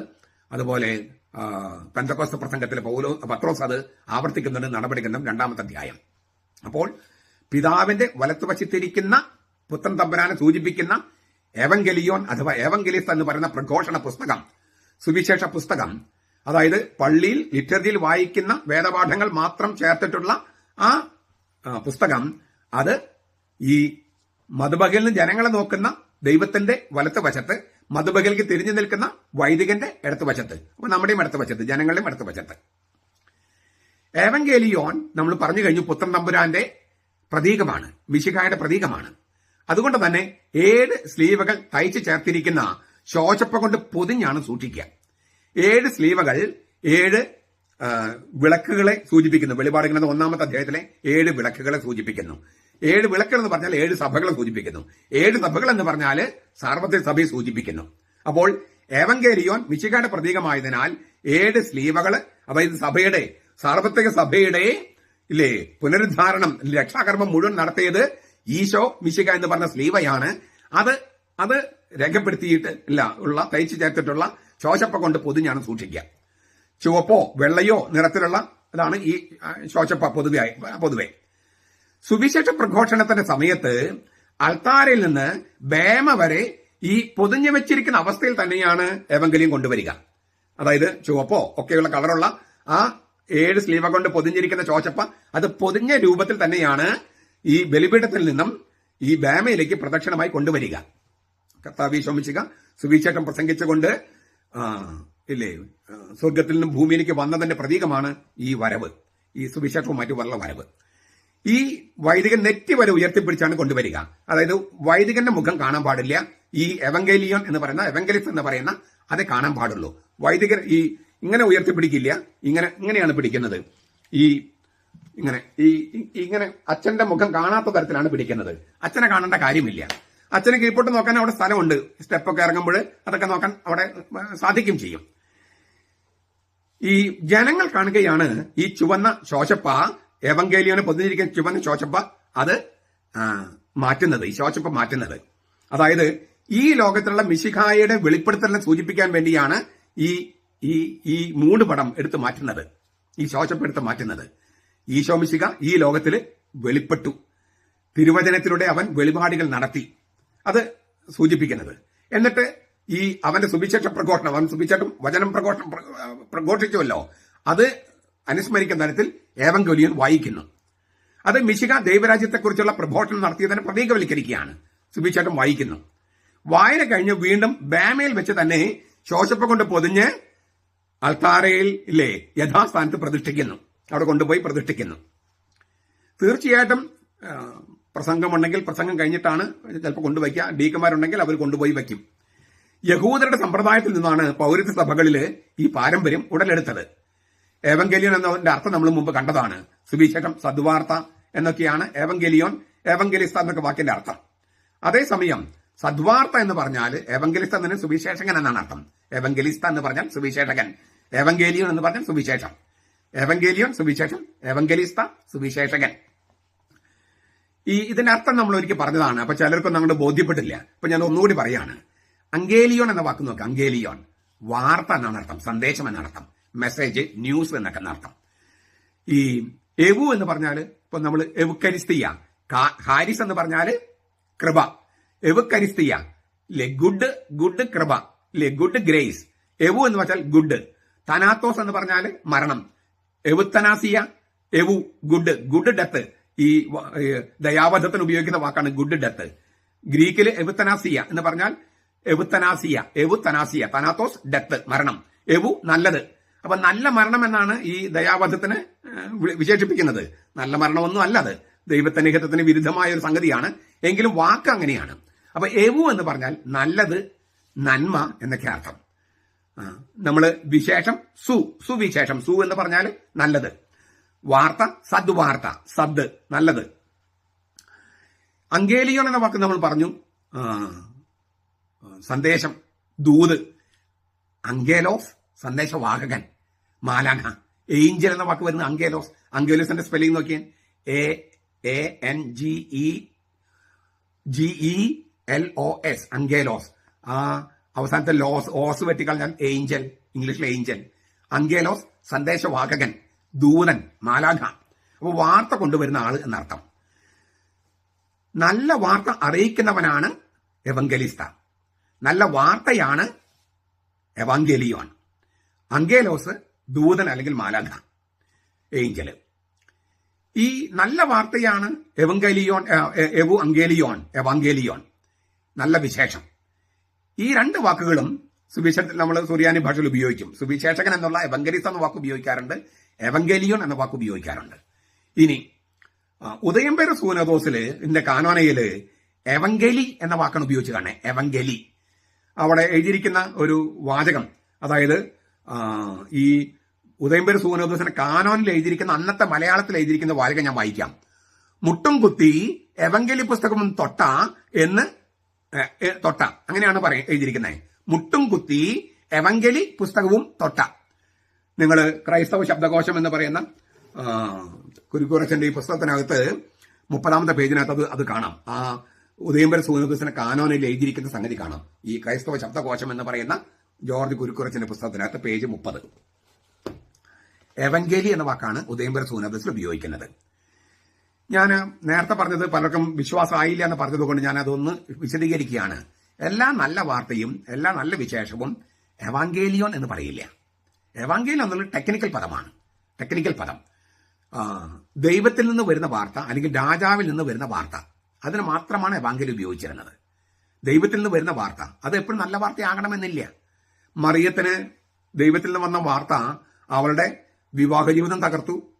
യൗസേപ്പ് അവളെ സംശയിക്കാനായിട്ട് ഇടയായി, വിവാഹമോചനത്തിന്റെ വക്കീലെത്തി. പിന്നെ എന്തെല്ലാം പ്രശ്നങ്ങളുണ്ടായി. ജോസഫിനും ദൈവത്തിൽ നിന്ന് വന്ന വാർത്ത അത്ര നല്ല വാർത്തയായിരുന്നോ? അവൻ ഞെരിപിരി കൊണ്ടു എന്നാണ് മത്തായിസ്ലിഹ എഴുതിയിരിക്കുന്നത്. അവൻ ഇതേക്കുറിച്ച് ഓർത്ത് ഞെരിപിരി കൊണ്ടു. ഞെരിപിരി കൊള്ളിക്കുന്ന വാർത്തയായിരുന്നു ജോസഫിന് സ്വർഗത്തിൽ നിന്ന് വന്നത്. അപ്പോൾ സ്വർഗത്തിൽ നിന്ന് വരുന്ന വാർത്ത എപ്പോഴും നല്ലതായിരിക്കണമെന്നില്ല. ഇപ്പൊ നമുക്ക് രോഗം വരുന്നത് നല്ല വാർത്തയാണ് സ്വർഗത്തിൽ നിന്നായതുകൊണ്ട്. പക്ഷെ നമുക്ക് ആർക്കെങ്കിലും ഇഷ്ടമുള്ള വാർത്തയാണത്? എന്തുകൊണ്ടാണ് അത് നല്ല വാർത്തയായിരിക്കുന്നത്? ഭൂമിയിൽ നമുക്ക് ശാശ്വതമായ ജീവിതമില്ലെന്നും സ്വർഗത്തിലേക്ക് പോകാൻ നമ്മൾ ഒരുങ്ങണമെന്നും മരണത്തിന് മുൻ ആസ്വാദനമാണ് ഈ രോഗമെന്നും നമ്മൾ അറിയിക്കുകയാണ്. പ്രായാധിക്യം അത് അറിയിക്കുകയാണ്. അപ്പൊ നമുക്ക് നമ്മുടെ ശരീരത്തിലോ നമ്മുടെ അന്തരീക്ഷത്തിലോ സാമൂഹിക പരിസരത്തൊക്കെ ഉണ്ടാകുന്ന ദൈവത്തിൽ നിന്ന് വരുന്ന വാർത്തകളൊക്കെ നല്ല വാർത്തകളാണ്. അപ്പൊ രോഗം ഒരു സുവിശേഷമാണ് ദൈവത്തിൽ നിന്ന് വരുന്നതാണെങ്കിൽ. നമ്മുടെ കുറ്റം കൊണ്ട് വരുന്നതാണെങ്കിൽ അല്ല, ദൈവത്തിൽ നിന്ന് വരുന്ന വാർത്തയാണെങ്കിൽ അത് നല്ല വാർത്തയാണ്. അപ്പൊ എപ്പോഴും നമുക്ക് സന്തോഷം നൽകുന്ന വാർത്തയാകണമെന്നില്ല എവാങ്കേലിയോൻ. ഞാൻ ആവർത്തിക്കുന്നു, ദൈവത്തിൽ നിന്ന് വരുന്ന വാർത്ത അല്ലെങ്കിൽ രാജാവിൽ നിന്ന് വരുന്ന വാർത്ത, അതിന് ഉപയോഗിച്ച സാങ്കേതിക പദമാണ് എവാങ്കേലിയോൻ വാർത്ത. അത് അറിയിക്കുന്ന ആള് എവങ്കലിസ്ത. 4 സുവിശേഷം വെച്ച് നോക്കിയാൽ 2 തരത്തിലാണ് ഈ വാക്ക് ഉപയോഗിച്ചിരിക്കുന്നത്. സുവിശേഷങ്ങളിൽ പൗലോസിന്റെ ലേഖനത്തിൽ വേറെ തരത്തിലാണ്. ഈ മത്തായും ലൂക്കാസ് ഉപയോഗിച്ചിരിക്കുന്നത് ദൈവപുത്രന്റെ ജനനം, ഈ രാജാവിൽ നിന്ന് വരുന്ന വാർത്ത, ദൈവത്തിൽ നിന്ന് വരുന്ന വാർത്ത എന്ന് പറയുന്നത് രാജകുമാരന്റെ ജനനം. അതാണ് ഒരു എവാങ്കേലിയോൻ. ദൈവത്തിൽ നിന്ന് വരുന്ന വാർത്തയാണത്, മംഗളവാർത്ത. അത് ആണ് സുവിശേഷം, ദൈവത്തിൽ നിന്ന് വരുന്ന വാർത്തയാണ്. അത് ദൈവപുത്രന്റെ ജനനം എന്ന അർത്ഥത്തിലാണ്. മർക്കോസ് അത് ഉപയോഗിച്ചിരിക്കുന്നത്, മർക്കോസ് യേശുവിന്റെ ജനനം വർണ്ണിക്കുന്നില്ല. അപ്പം മർക്കോസിനകത്ത് ആ വ്യാഖ്യാനം, അതായത് ദൈവപുത്രന്റെ ജനനം എന്ന വ്യാഖ്യാനം ചേരില്ല. കാരണം അദ്ദേഹം എഴുതിയിട്ടില്ല, ദൈവപുത്രന്റെ ജനനം അദ്ദേഹം എഴുതിയിട്ടില്ല. അപ്പോൾ മർക്കോസിന്റെ സുവിശേഷത്തിൽ അത് യുദ്ധത്തിൽ വിജയം വരിച്ചെന്ന വാർത്തയാണ്. കർത്താവിന് കുഴിമാടത്തെങ്കിൽ ചെല്ലുമ്പോൾ ഒരു യുവാവ് വലത്തുവശത്ത് ഇരിക്കുന്നു കുഴിമാടത്തില്. എന്നിട്ട് പറയാണ്, അവൻ ഇവിടെയല്ല, അവൻ ഉയർത്തെഴുന്നേറ്റു. അപ്പോൾ യുദ്ധത്തിൽ വിജയം വരിച്ചുവെന്ന് ഒരു യുവാവ് പ്രഖ്യാപിക്കുന്ന വാർത്തയാണ് സുവിശേഷം. അതുകൊണ്ട് തന്നെ മർക്കോസിന്റെ സുവിശേഷം 1-ാമത്തെ അധ്യായത്തിൽ എന്താ കാണുന്നത്? 1-ാമത്തെ വാക്യം, ദൈവപുത്രനായ യേശുക്രിസ്തുവിന്റെ സുവിശേഷത്തിന്റെ ആരംഭം മാത്രമാണ് മർക്കോസ് എഴുതിയിരിക്കുന്നത്. ബാക്കിയുള്ളത് നമ്മൾ എഴുതണം, അതായത് നമ്മുടെ ജീവിതം കൊണ്ട് എഴുതണം എന്നർത്ഥം. അപ്പോൾ ദൈവപുത്രനായ യേശുക്രിസ്തു സാത്താന്റെ മേൽ വിജയം വരിച്ചുവെന്ന, യുദ്ധത്തിൽ വിജയം വരിച്ചുവെന്ന വാർത്തയാണ് സുവിശേഷം. ആ സുവിശേഷമാണ് താൻ എഴുതണമെന്ന് മർക്കോസ് മാത്രമേ പറഞ്ഞിരിക്കുന്നത്. മത്തായി പറഞ്ഞിരിക്കുന്നത് ഒരു ഗ്രന്ഥം എഴുതുന്നതാണ്. ലൂക്കാസ് പറഞ്ഞിരിക്കുന്നത് ഞാൻ ഒരു ചരിത്ര കഥ എഴുതുന്നതാണ്. ദിയേഗേസ് എന്ന വാക്കാണ് ലൂക്കാസ് ഉപയോഗിക്കണേ. യോഹന്നാൻ പറഞ്ഞത് ലോഗോസ്, ഞാൻ വചനത്തെക്കുറിച്ച് എഴുതുന്നു. സുവിശേഷമാണ് ഞാൻ എഴുതണമെന്ന് മർക്കോസ് മാത്രമാണ് പറഞ്ഞത്. മർക്കോസ് 1:1. ചുരുക്കത്തില് എവാങ്കേലിയൻ എന്ന് പറഞ്ഞാൽ നല്ല വാർത്തയാണ്, സുവിശേഷമാണ്, സദ്വാർത്തയാണ്. പക്ഷേ ദൈവത്തിൽ നിന്ന് വരുന്ന വാർത്തയ്ക്കാണ് അത് ഉദ്ദേശിക്കുന്നത്. ദൈവത്തിൽ നിന്ന് വരുന്ന വാർത്ത അതിലേതെങ്കിലും ഒന്നാണ്. ദൈവപുത്രന്റെ ജനനം അല്ലെങ്കിൽ സാത്താൻ എന്ന ബദ്ധശത്രുവിന്റെ മേൽ വിജയം വരിച്ചു എന്ന വാർത്ത. ഇതാണ് എവങ്കേലിയോൻ, നല്ല വാർത്ത.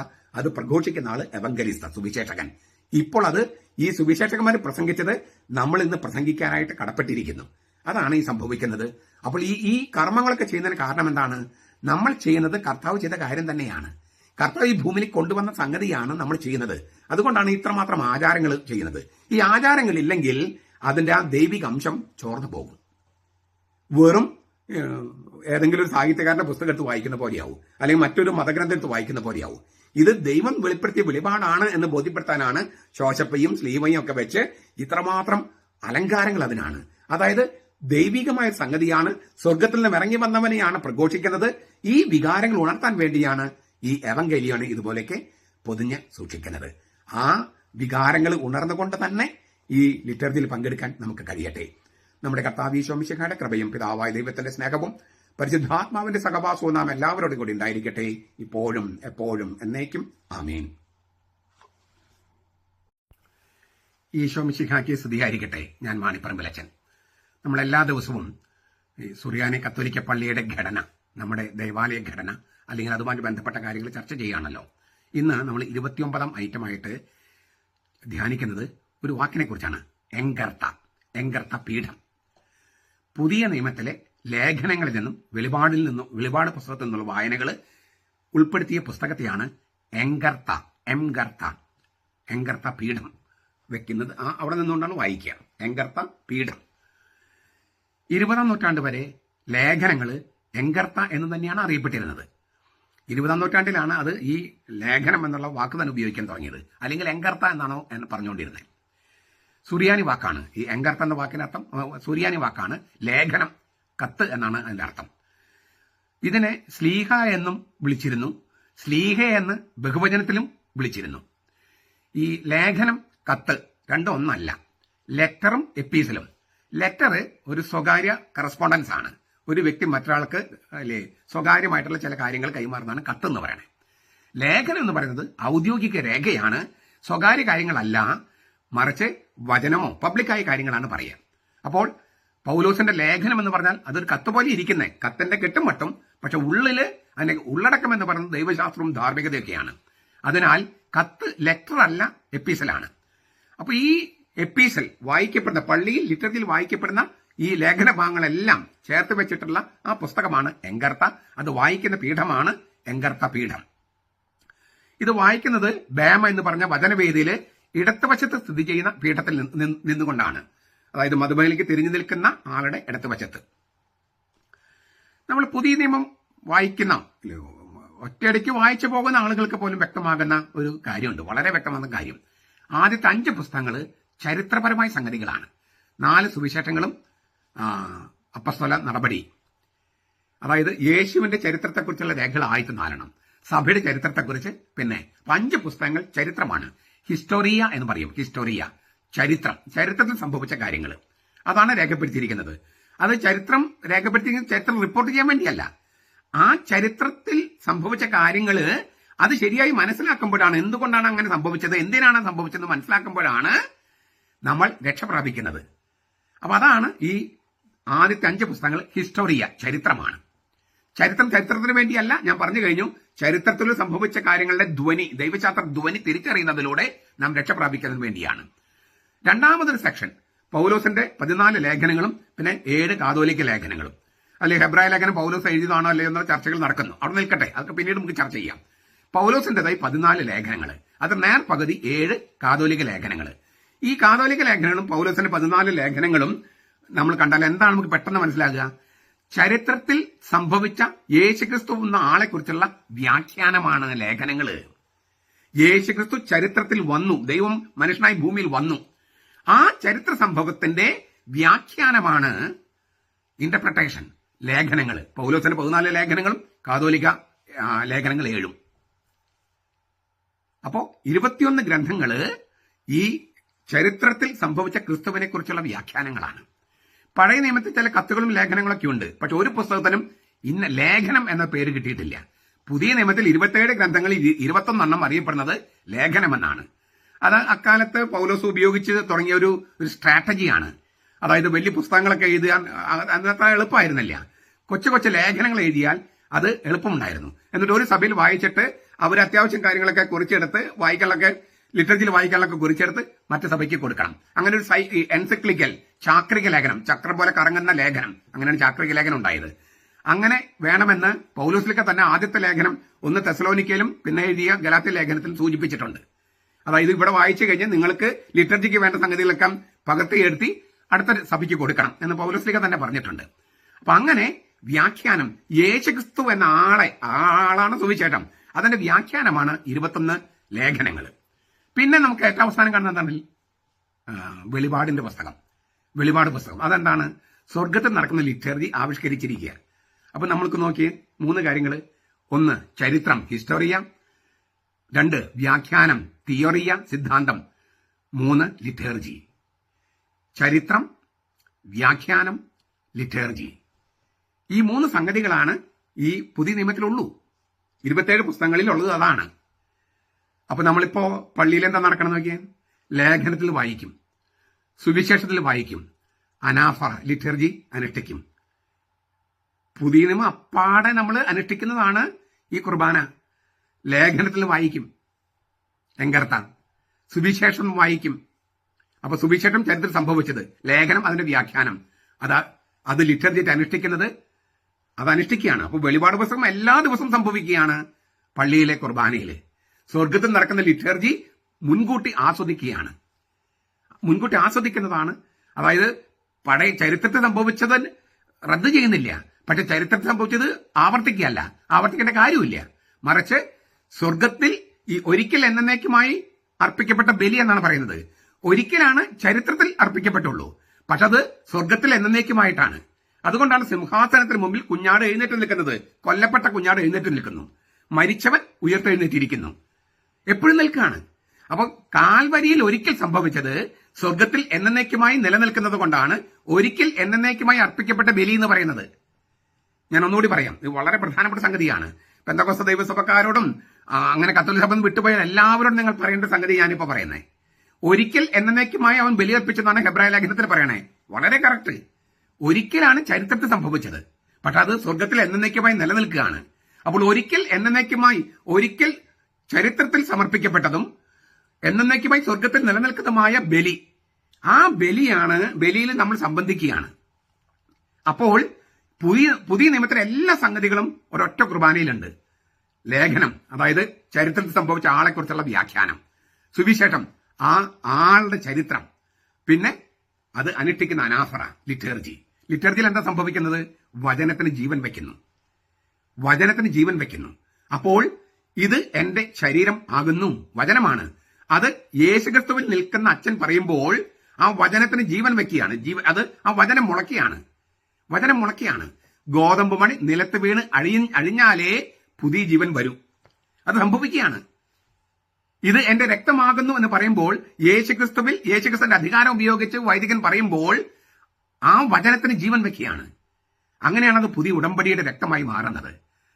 ചുരുക്കത്തിൽ സ്വർഗത്തിൽ നടക്കുന്ന ലിറ്റർജി മുൻകൂറായി ആസ്വദിക്കുകയാണ്. 3 കാര്യങ്ങൾ: ലേഖനം, അതായത് സിദ്ധാന്തം, വ്യാഖ്യാനം, ചരിത്രം, സുവിശേഷം, ലിറ്റർജി, വെളിപാട്, അനാഫറ. ഇത് സംഭവിച്ചുകൊണ്ടിരിക്കുക. എത്ര ഗംഭീരമായ കാര്യത്തിലാണ് നമ്മൾ പങ്കെടുക്കണമെന്ന് അറിയാമോ? ഈ പള്ളിയിൽ ചെല്ലുമ്പോൾ സുവിശേഷത്തിലൂടെ ക്രിസ്തു നമ്മോട് സംസാരിക്കുകയാണ്. സ്ലീഹന്മാരിലൂടെ അതിന് വ്യാഖ്യാനം നൽകപ്പെടുകയാണ്. ലിറ്റർജിയിൽ വചനത്തിന് ജീവൻ വെച്ച് വചനം മുളച്ച് ഫലം ചൂടുകയാണ്. ഗോതമ്പ് മണി നിലത്ത് വീണ് അഴിഞ്ഞവൻ ഉയർത്തെഴുന്നേറ്റ് നമ്മിലേക്ക് വരികയാണ്. ഗ്രീക്കുകാർ കാണാൻ വന്നപ്പോ കർത്താവ് പറഞ്ഞ വചനാണ്. നമ്മൾ കാണാൻ ചെല്ലുമ്പോഴും കർത്താവ് ഇത് തന്നെ പറയണേ. ഗോതമ്പ് മണി നിലത്ത് വീണ് അഴിഞ്ഞ് പുതിയ ജീവൻ വരും. അങ്ങനെ ഗോതമ്പ് മണി ആയിരുന്ന ആ ഗോതമ്പ് മണി അപ്പമായി അത് ജീവനുള്ള, ഉത്ഥാനം ചെയ്ത ഉത്തിത ജീവനുള്ളവനായിട്ട് മാറുകയാണ് കുർബാനയില്. ഈ തന്റെ കുർബാനയെക്കുറിച്ചും രക്ഷയെക്കുറിച്ചുള്ള വലിയ രഹസ്യമാണ് ആ വചനത്തിൽ പറഞ്ഞത്. ഗ്രീക്കുകാർ എന്നെ എങ്ങനെയാണ് കാണുക? ഞാൻ കുർബാനയായിട്ട് അവരിലേക്ക് ചെല്ലും. ഗോതമ്പ് മണി നിലത്ത് വീണ് അഴിഞ്ഞ് പുതിയ ജീവനായി ഞാൻ അവരുടെ അടുത്തേക്ക് ചെല്ലും. ഇപ്പോഴല്ല ഗ്രീക്കുകാർ എന്നെ കാണുക. ഞാൻ മരിച്ച് ഉത്ഥാനം ചെയ്തിട്ട് കുർബാനയിലൂടെ ഞാൻ അവരുടെ അടുത്തേക്ക് ചെല്ലുമ്പോൾ അവരെന്നെ കാണും. നമ്മൾ അങ്ങനെയല്ലേ കർത്താവിനെ ഇപ്പൊ കാണുന്നത്? ഈ കുർബാന കത്തോലിക്ക സഭ കണ്ടുപിടിച്ചതാണെന്നും പറഞ്ഞ് സഭയെയും കർത്താവിനെയും അവഹേളിച്ച് പുറത്തു പോയവരൊക്കെ കർത്താവിനെ കാണാത്തവരാണ്. അവര് സ്നാപക യോഹന്നാന്റെ തലത്തിൽ നിൽക്കുകയാണ്. ജലത്തിൽ, ഈ ഒഴുകുന്ന വെള്ളത്തിൽ മാമോസം മുങ്ങി നിൽക്കുകയാണ്. കർത്താവിനെ കണ്ടേച്ച് അവര് കർത്താവിന്റെ അടുത്തേക്ക് വരണം. കർത്താവിനെ കാണണമെങ്കിൽ വിശുദ്ധ കുർബാനയിൽ പങ്കെടുക്കണം. കർത്താവിനോട് ഒന്നാകണമെങ്കിൽ അവന് ദിവ്യകാരണത്തിൽ സ്വീകരിക്കണം. അപ്പൊ എന്തുകൊണ്ടാണ് വേറൊരു പീഠം, എങ്കർത്ത പീഠം എന്ന കാര്യം മനസ്സിലായോ? ഇത് സഭ എന്തുമാത്രം ആലോചിച്ചും ധ്യാനിച്ചും പ്രാർത്ഥിച്ചും വചനം പ്രവൃത്തിപഥത്തിൽ കൊണ്ടുവരാൻ, സഭയുടെ പ്രവൃത്തിപഥത്തിൽ കൊണ്ടുവരാൻ ഒരുപാട് ധ്യാനിച്ചിട്ടല്ലേ ഇതൊക്കെ രൂപപ്പെടുത്തിയത്? അതും ആദിമ നൂറ്റാണ്ടുകളിൽ. അതിനോട് ചേർന്ന്, ആ സഭാപിതാക്കന്മാരോടൊക്കെ ചേർന്ന്, തിരുവചനത്തോട് ചേർന്ന്, കർത്താവിനോട് ചേർന്ന് നമ്മൾ നിൽക്കുമ്പോഴാണ് നമ്മൾ ഈ സ്വർഗീയ ആരാധനയിൽ പങ്കെടുക്കുക. അങ്ങനെ പങ്കെടുക്കാൻ നമുക്ക് കഴിയട്ടെ. നമ്മുടെ കർത്താവ് ഈശോ മിശിഹായുടെ കൃപയും പിതാവായ ദൈവത്തിന്റെ സ്നേഹവും പരിശുദ്ധാത്മാവിന്റെ സഹവാസവും നാം എല്ലാവരോടും കൂടി ഉണ്ടായിരിക്കട്ടെ, ഇപ്പോഴും എപ്പോഴും എന്നേക്കും. ആമേൻ. ഈശോ മിശിഹായ്ക്ക് സ്തുതിയായിരിക്കട്ടെ. ഞാൻ മാണിപ്പറമ്പിലച്ചൻ. നമ്മൾ എല്ലാ ദിവസവും സുറിയാനി കത്തോലിക്ക സഭയുടെ ദേവാലയ ഘടന അല്ലെങ്കിൽ ദേവാലയത്തിലെ ഐറ്റംസ് നമ്മൾ ധ്യാനിക്കുകയാണ്. 30ാമതായിട്ട് നമ്മൾ ചർച്ച ചെയ്യുന്നത് തിരുവസ്ത്രങ്ങളിൽ ശോശപ്പ, കാപ്പ അല്ലെങ്കിൽ പൈന എന്ന് പറയുന്ന ആ പുറങ്കൊപ്പായ ഉണ്ടല്ലോ, അതിന്റെ അതേ തുണി കൊണ്ട് ഉണ്ടാക്കുന്ന ചതുരാകൃതിയിലുള്ള തിരുവസ്ത്രമാണ് ശോശപ്പ. അതിന് നടുവിൽ ഒരു സ്ലീവ അടയാളപ്പെടുത്തുന്നു. ദിവ്യരഹസ്യങ്ങൾ മൂടുന്നതിനുള്ള വസ്ത്രമാണിത്. കർത്താവിന്റെ തിരുക്കല്ലറയുടെ മൂടിയെയും അത് സൂചിപ്പിക്കുന്നു. ഇതേ വസ്ത്രം തന്നെയാണ് റാസകുർബാനയ്ക്ക് സാഷ്ടാംഗ പ്രണാമത്തിനായി ഉപയോഗിക്കുന്നത്. അപ്പോ ദിവ്യരഹസ്യങ്ങൾ മൂടുന്നുള്ള വസ്ത്രം കർത്താവിന്റെ തിരുക്കല്ലറയുടെ മൂടിയെ സൂചിപ്പിക്കുന്നു. ഈ ഒരേ അർത്ഥം തന്നെ പല സംഗതികളിലേക്ക് വരാം. അതായത് പല സംഗതികൾക്ക് ബൈബിളിലെ ഒരേ വചനത്തിന്റെ അർത്ഥങ്ങൾ സ്വീകരിക്കാം. അപ്പൊ നിങ്ങൾ അടുത്ത 2 വീഡിയോ കൂടി കണ്ടാലാണ് ഞാൻ ഈ പറയുന്നത് പൂർണ്ണമായും മനസ്സിലാകൂ. അപ്പോൾ ഇന്ന് ഞാൻ അത്രയും പോകുന്നില്ല, കുറച്ച് കാര്യങ്ങൾ പറയാം, ശോഷപ്പയുമായി ബന്ധപ്പെട്ട കാര്യങ്ങൾ പറയാം. മർക്കോസിന്റെ സുവിശേഷം 15-ാമത്തെ അധ്യായം 42 മുതൽ 47 വരെ. അന്ന് സാബത്തിന്റെ തലേനാളായ ഒരുക്ക ദിവസമായിരുന്നു. അതിനാൽ വൈകുന്നേരമായപ്പോൾ ആദരണീയനായ ആലോചനാ സമിതി അംഗവും ദൈവരാജ്യം പ്രതീക്ഷിച്ചിരുന്നവനുമായ അരിമത്തായിലെ യോസഫ് വന്നു. അവൻ ഒരു ശീല വാങ്ങി അവനെ കുരിശിൽ നിന്നിറക്കി ശീലയിൽ ചുറ്റിപ്പൊതിഞ്ഞ് പാറയിൽ വെട്ടിയൊരുക്കിയ കല്ലറയിൽ അവൻ അടക്കി. കല്ലറയുടെ വാതിൽക്കൽ ഒരു കല്ല് ഉരുട്ടി വെച്ചു. അവൻ അടക്കം ചെയ്ത ഇടം മഗ്ദലന മറിയവും യോസയുടെ അമ്മയായ മറിയവും സൂക്ഷ്മമായി നിരീക്ഷിച്ചു. അരിമത്തായിലെ ജോസഫ് ഒരു ശീല വാങ്ങി അവനെ കുരിശിൽ നിന്നിറക്കി ശീലയിൽ ചുറ്റിപ്പൊതിഞ്ഞ് പാറയിൽ വെട്ടിയൊരുക്കി കല്ലറയിൽ അടക്കി. കല്ലറയുടെ വാതിൽക്കൽ ഒരു കല്ല് ഉരുട്ടി വെച്ചു. യോഹന്നാൻ 20:1 നമ്മൾ വായിക്കുന്നു, ആഴ്ചവട്ടത്തിന്റെ 1-ാം ദിവസം അതിരാവിലെ ഇരുട്ടുള്ളപ്പോൾ തന്നെ മഗ്ദലന മറിയം കല്ലറയുടെ അടുക്കൽ ചെന്നു. കല്ലറയുടെ വാതിൽക്കൽ നിന്ന് ആ കല്ല് മാറ്റപ്പെട്ടിരിക്കുന്നത് അവൾ കണ്ടു. ഇത് ഞാൻ മുമ്പൊരു വീഡിയോയിൽ എന്തിനാണ് അച്ഛൻ ഈ കാസിയും പീലാസിയും ഇങ്ങനെ കൂട്ടിമുട്ടിക്കുന്നത് എന്നതിന്റെ ഇങ്ങനെ ചോദ്യത്തിന് ഉത്തരം കൊടുത്തിരുന്നു. ഈ സംഭവം യോഹന്നാൻ സുവിശേഷം 20-ാമത്തെ അധ്യായം 1 മുതൽ 8 വരെ വായിച്ചാൽ കുറച്ചുകൂടി വ്യക്തമാകും. അതേക്കുറിച്ച് ഞാൻ നാളെ കൂടുതൽ പറയാം. അതായത് തിരുരഹസ്യങ്ങൾ ഇങ്ങനെ കർത്താവിലേക്ക് ഉയർത്തുകയാണ്, അത് കുരിശാകൃതിയിൽ പിടിക്കുകയാണ്. എന്നിട്ട് ഓഫർ ട്രീ കാഴ്ചവെപ്പിന്റെ പ്രാർത്ഥന ചൊല്ലുന്നു. ആ പ്രാർത്ഥന കഴിഞ്ഞിട്ട് വരുമ്പോൾ 3 പ്രാവശ്യം ഇങ്ങനെ മുട്ടും കാസിം പീലാസിയും. എന്നിട്ട് അത് ഈ കബറിടത്തിൽ അടക്കി ഈ ശോഷപ്പം കൊണ്ട് മൂടും. പിന്നെ ബേമായിൽ പോയി മറ്റു പ്രാർത്ഥനകളെല്ലാം കഴിഞ്ഞ് പിന്നെ വിശ്വാസ പ്രമാണം ചൊല്ലി 3 പ്രാവശ്യം കുമ്പിട്ട് ബലിപീഠത്തിൽ വരുമ്പോൾ വന്ന് ഈ കുറച്ച് പ്രാർത്ഥന ചൊല്ലി കഴിയുമ്പോൾ ഈ ശോഷപ്പ എടുത്ത് ഇങ്ങനെ കോണോട് കോട് ഇങ്ങനെ മടക്കി ചുരുട്ടിക്കൂട്ടി ഈ ദിവ്യരഹസ്യങ്ങള് ചുറ്റും വയ്ക്കും. അതായത് കല്ലറ ഇല്ലേ ഇങ്ങനെ മൂടുന്നു അല്ലെങ്കിൽ അടയ്ക്കുന്നു, പിന്നെ മൂടി തുറക്കുന്നു. കല്ലറയുടെ മൂടി തുറക്കുന്നു, ആദ്യം അടയ്ക്കുന്നു പിന്നെ തുറക്കുന്നു. ഈ മരിച്ചവരെ ഈ കർത്താവിനെ സംസ്കരിക്കുന്നതിന് മുൻപാണ് ഇങ്ങനെ മുട്ടുന്നത്. എന്തിനാണ് അതിനർത്ഥം? ഇവൻ മരിച്ച് അടക്കപ്പെടുകയാണെങ്കിലും 3-ാം ദിവസം ഉത്ഥാനം ചെയ്യും. മരിച്ച് അടക്കുകയാണെങ്കിലും 3-ാം ദിവസം ഉത്ഥാനം ചെയ്യും. ഈ ഉത്ഥാനത്തിന്റെ ദൈവശാസ്ത്രം സുറിയാനി സഭകൾ ഭയങ്കര ശക്തമാണ്. കാരണം മരണം മാത്രമായിരുന്നെങ്കിൽ മറ്റ് മത സ്ഥാപകരെ പോലെ കർത്താവും ആയിപ്പോയേനെ. ബുദ്ധനോ കൃഷ്ണനോ രാമനോ മുഹമ്മദോ അവരൊക്കെ മരിച്ചുപോയി, ഉത്ഥാനം ചെയ്തിട്ടില്ല. അവരാരും പുതിയ ജനുസുകളുടെ ജീവൻ അവരാരും തുറന്നിട്ടില്ല, അവരാരും പ്രവേശിച്ചിട്ടുമില്ല. അങ്ങനെ പ്രവേശിച്ചവനും തുറന്നവനും കർത്താവ് യേശു മിശിഹ തന്നെയാണ്. അതിനാൽ മരിച്ചു എന്നത് പോരാ, മരണത്തെക്കുറിച്ച് പറയുമ്പോൾ തന്നെ 3-ാം ദിവസം ഉത്ഥാനം ചെയ്തെന്ന കാര്യം അപ്പോഴേ പറയും. കർത്താവ് 3 പ്രാവശ്യം പീഡാനുഭവ പ്രവചനം എന്ന് പറയുന്നുണ്ട്. ആ 3 പ്രാവശ്യം കർത്താവ് എന്താ പറയുന്നത്? 3-ാം ദിവസം അവൻ ഉത്ഥാനം ചെയ്യും. അതായത് പീഡാനുഭവ പ്രവചനം പറയുമ്പോൾ തന്നെ കർത്താവ് പറയാണ് 3-ാം ദിവസം അവൻ ഉത്ഥാനം ചെയ്യും. അവർക്കന്ന് മനസ്സിലായില്ലേ, കാരണം അതിനു മുമ്പ് ആരും അങ്ങനെ ഉത്ഥാനം ചെയ്തിട്ടില്ല. ചരിത്രത്തിൽ തന്നെ ഇതപര്യന്തം ഉണ്ടാകാത്ത സംഗതി ആയതുകൊണ്ട് എന്താണ് ഇവൻ പറയണേന്ന് അവർക്ക് മനസ്സിലായില്ല. യുഗാന്തത്തില് മരിച്ചൊരു ഉത്ഥാനം ഉണ്ടാകുമെന്ന് ഫരിസയർ വിശ്വസിച്ചിരുന്നു, സദുക്കായർ അതും വിശ്വസിച്ചിരുന്നില്ല. പക്ഷേ യുഗാന്തമൊന്നും ആയിട്ടില്ലല്ലോ, ഇപ്പൊ പിന്നെ മരിച്ചയുടെ ഉത്ഥാനത്തെ കുറിച്ച് എന്തിനാ പറയണമെന്നാണ് ഈ ഫരിസയരും അതേ വിശ്വാസം ഉണ്ടായിരുന്ന സ്ലീഹന്മാരൊക്കെ വിചാരിച്ചിരുന്നത്. ചുരുക്കത്തില് ഉത്ഥാനം എന്നുള്ളതാണ് ക്രിസ്തു ധർമ്മത്തിന്റെ ആണിക്കല്ല്, നാരായ വേര്. അതേസമയം തന്നെ അപ്പൊ അത് പ്രഖ്യാപിച്ചുകൊണ്ടാണ് 3 വർഷം മുട്ടിക്കൊണ്ടാണ് ഇങ്ങനെ അടക്കുന്നത്. അത് കഴിഞ്ഞ് 3-ാം ദിവസം അവൻ ഉത്ഥാനം ചെയ്തപ്പോൾ അവൻ മുഖത്തിട്ടിരുന്ന ശീല അത് ചുരുട്ടിക്കുട്ടി ഈ കല്ലറയുടെ കോണിൽ വെച്ചു. അങ്ങനെ ബൈബിളിൽ എഴുതിയിരിക്കുന്നത് യോഹന്നാന്റെ സുവിശേഷം 20:1 മുതൽ 8 വരെ വാക്യങ്ങൾ. അപ്പൊ അതാണ് ശോശപ്പ. അതോടൊപ്പം ഈ ശോശപ്പ കർത്താവിന്റെ മുഖം മറച്ച തൂവാല, അതായത് ഈ കല്ലറ മൂടിയ ആ മൂടിയെയും അതേസമയം കർത്താവിന്റെ മുഖം മറച്ച തൂവാലയെയും പ്രതിദാനം ചെയ്യുന്നു. ഈ അർത്ഥത്തില് ശോശപ്പയും കെത്താന, അതേക്കുറിച്ച് നമ്മൾ നാളെ ചിന്തിക്കും. കെത്താനയും ഒരേ സത്യമാണ് പ്രഘോഷിക്കണേ. കെത്താന എന്താണെന്നും അതിന്റെ അർത്ഥം എന്തെന്നും നമുക്ക് നാളെ കാണാം. വിശുദ്ധ കുർബാന അർപ്പണ വേളയില് ഓനിസദ് റാസെ എന്ന് വെച്ചാൽ ദിവ്യരഹസ്യം, ഓനിസ പ്രാർത്ഥന, ഓനിസദ് റാസെ ദിവ്യരഹസ്യ ഗീതം ആലപിക്കുന്ന നേരം മുതല് ശോശപ്പ ഉപയോഗിച്ച് കാസിലെയും പീലാസിലെയും ക്രിസ്തോത്തിലെയും ദിവ്യരഹസ്യങ്ങൾ മൂടുന്നു. ഞാൻ പറഞ്ഞത് അതിനു മുമ്പ് കാസിം പീലാസിയും 3 പ്രാവശ്യം മുട്ടിക്കുന്ന കാര്യം പറഞ്ഞു. 3-ാം ദിവസം ഉയർത്തെഴുന്നേൽക്കാനുള്ളവനാണ് ഈ മരിച്ച് കബറടക്കം ചെയ്യപ്പെടുന്നത് എന്ന് പ്രഖ്യാപിക്കുകയാണ്. ഈശോയുടെ തിരുവുത്ഥാനത്തെ സൂചിപ്പിക്കാൻ ഒന്നാം ഗൃഹാന്ത പ്രാർത്ഥനയ്ക്ക് ശേഷം ഈ ശോശപ്പയെടുത്ത് കോണോട് കോൺ ചുരുട്ടി തിരുരഹസ്യങ്ങൾക്ക് ചുറ്റും വളച്ചു വെക്കുന്നു. അത് യോഹന്നാന്റെ സുവിശേഷത്തിൽ കാണുന്നത് പോലെ അനുതാപ ശുശ്രൂഷയ്ക്ക് മുമ്പ് ശോശപ്പം മടക്കി മാറ്റിവെക്കുന്നു. ഇനി ദിവ്യകാരം സ്വീകരിക്കാനായിട്ട് കർത്താവിനെ തന്നെ ഉൾക്കൊള്ളാനായിട്ടുള്ള സമയമായി. നോക്കുക, മർക്കോസിന്റെ സുവിശേഷത്തിൽ ഒരു ടെക്സ്റ്റ് ഞാൻ പറഞ്ഞു, 15 അധ്യായം 42 മുതൽ 47 വരെ. യോഹന്നാന്റെ സുവിശേഷം 20 അധ്യായം 1 മുതൽ 8 വരെ. ഈ രണ്ട് ഭാഗങ്ങൾ തിരുവചനമാണ് ഈ ശോശപ്പ കൊണ്ട് മൂടുകയും തുറക്കുകയും ചുരുട്ടുകയും ഒക്കെ ചെയ്യുമ്പോൾ ചെയ്യുന്നത്. പ്രവൃത്തി കൊണ്ട് വചനം പ്രഘോഷിക്കുകയാണ്. മർക്കോസിന്റെ സുവിശേഷത്തിലെ വചനവും യോഹന്നാന്റെ സുവിശേഷത്തിലെ വചനവും പ്രഘോഷിക്കുകയാണ് പ്രവൃത്തി കൊണ്ട് സുവിശേഷം പ്രഘോഷിക്കുന്ന അല്ലേ വാക്കുകൊണ്ടുള്ള പ്രഘോഷണത്തെക്കാൾ നല്ലത്?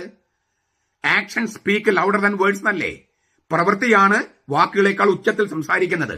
അപ്പോൾ വചനപ്രഘോഷണം ആണ് ഈ മർക്കോസിന്റെ സുവിശേഷവും യോഹന്നാന്റെ സുവിശേഷവുമാണ് ഈ തിരുക്കർമ്മം അനുഷ്ഠിക്കുന്നതിലൂടെ പ്രഘോഷിക്കപ്പെടുന്നത്. പ്രവൃത്തിയിലുള്ള പ്രഘോഷണമാണ് ശോശപ്പ കൊണ്ട് ചെയ്യുന്നത്. അത് ഗംഭീരമല്ലേ? വളരെ ഗംഭീരം. അത് ചെയ്യാതെ മുട്ടാതെ അല്ലേ? മെത്രാമാർക്ക് ചോയ്സ് കൊടുത്തിട്ടുണ്ട്, വേണമെങ്കിൽ മുട്ടാതിരിക്കാന്നൊക്കെ പറഞ്ഞിട്ടുണ്ട്.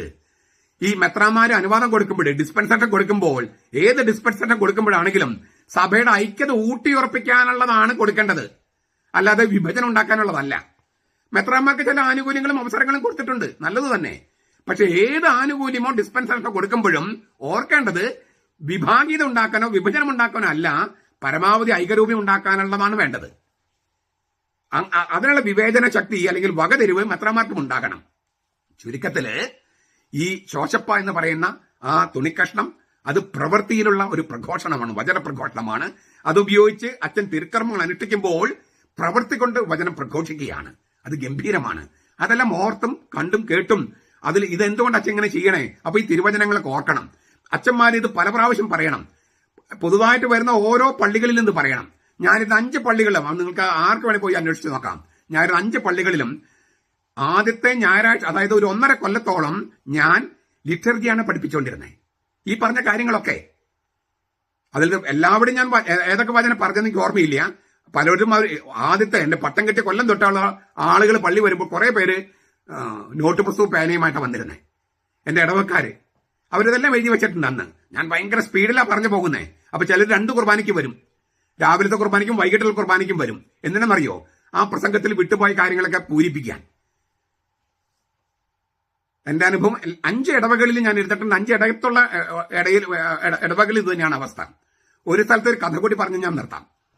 ആ സുറിയാനി പള്ളിയുടെ കുറച്ച് ഒരു കിലോമീറ്റർ അപ്പുറത്ത് ഒരു ലത്തിൻ പള്ളിയുണ്ട്. അപ്പോൾ ലത്തിൻ പള്ളിയും ഈ സുറിയാനി പള്ളിയും ഭയങ്കര അടുപ്പത്തിലും സ്നേഹത്തിലാണ്. അവിടുത്തെ വികാരിച്ചനും ഞാനും, എനിക്ക് മുമ്പുള്ള വികാരിച്ചന്മാരും അങ്ങനെയായിരുന്നു, വളരെ സൗഹൃദത്തിലാണ്. ഞാൻ അവിടെ ചെന്നു. ഒരു 3 ഞായറാഴ്ച കഴിഞ്ഞപ്പോ ഈ ലത്തിൻ പള്ളിയിൽ അച്ഛൻ എന്നെ കാണാൻ വന്നു.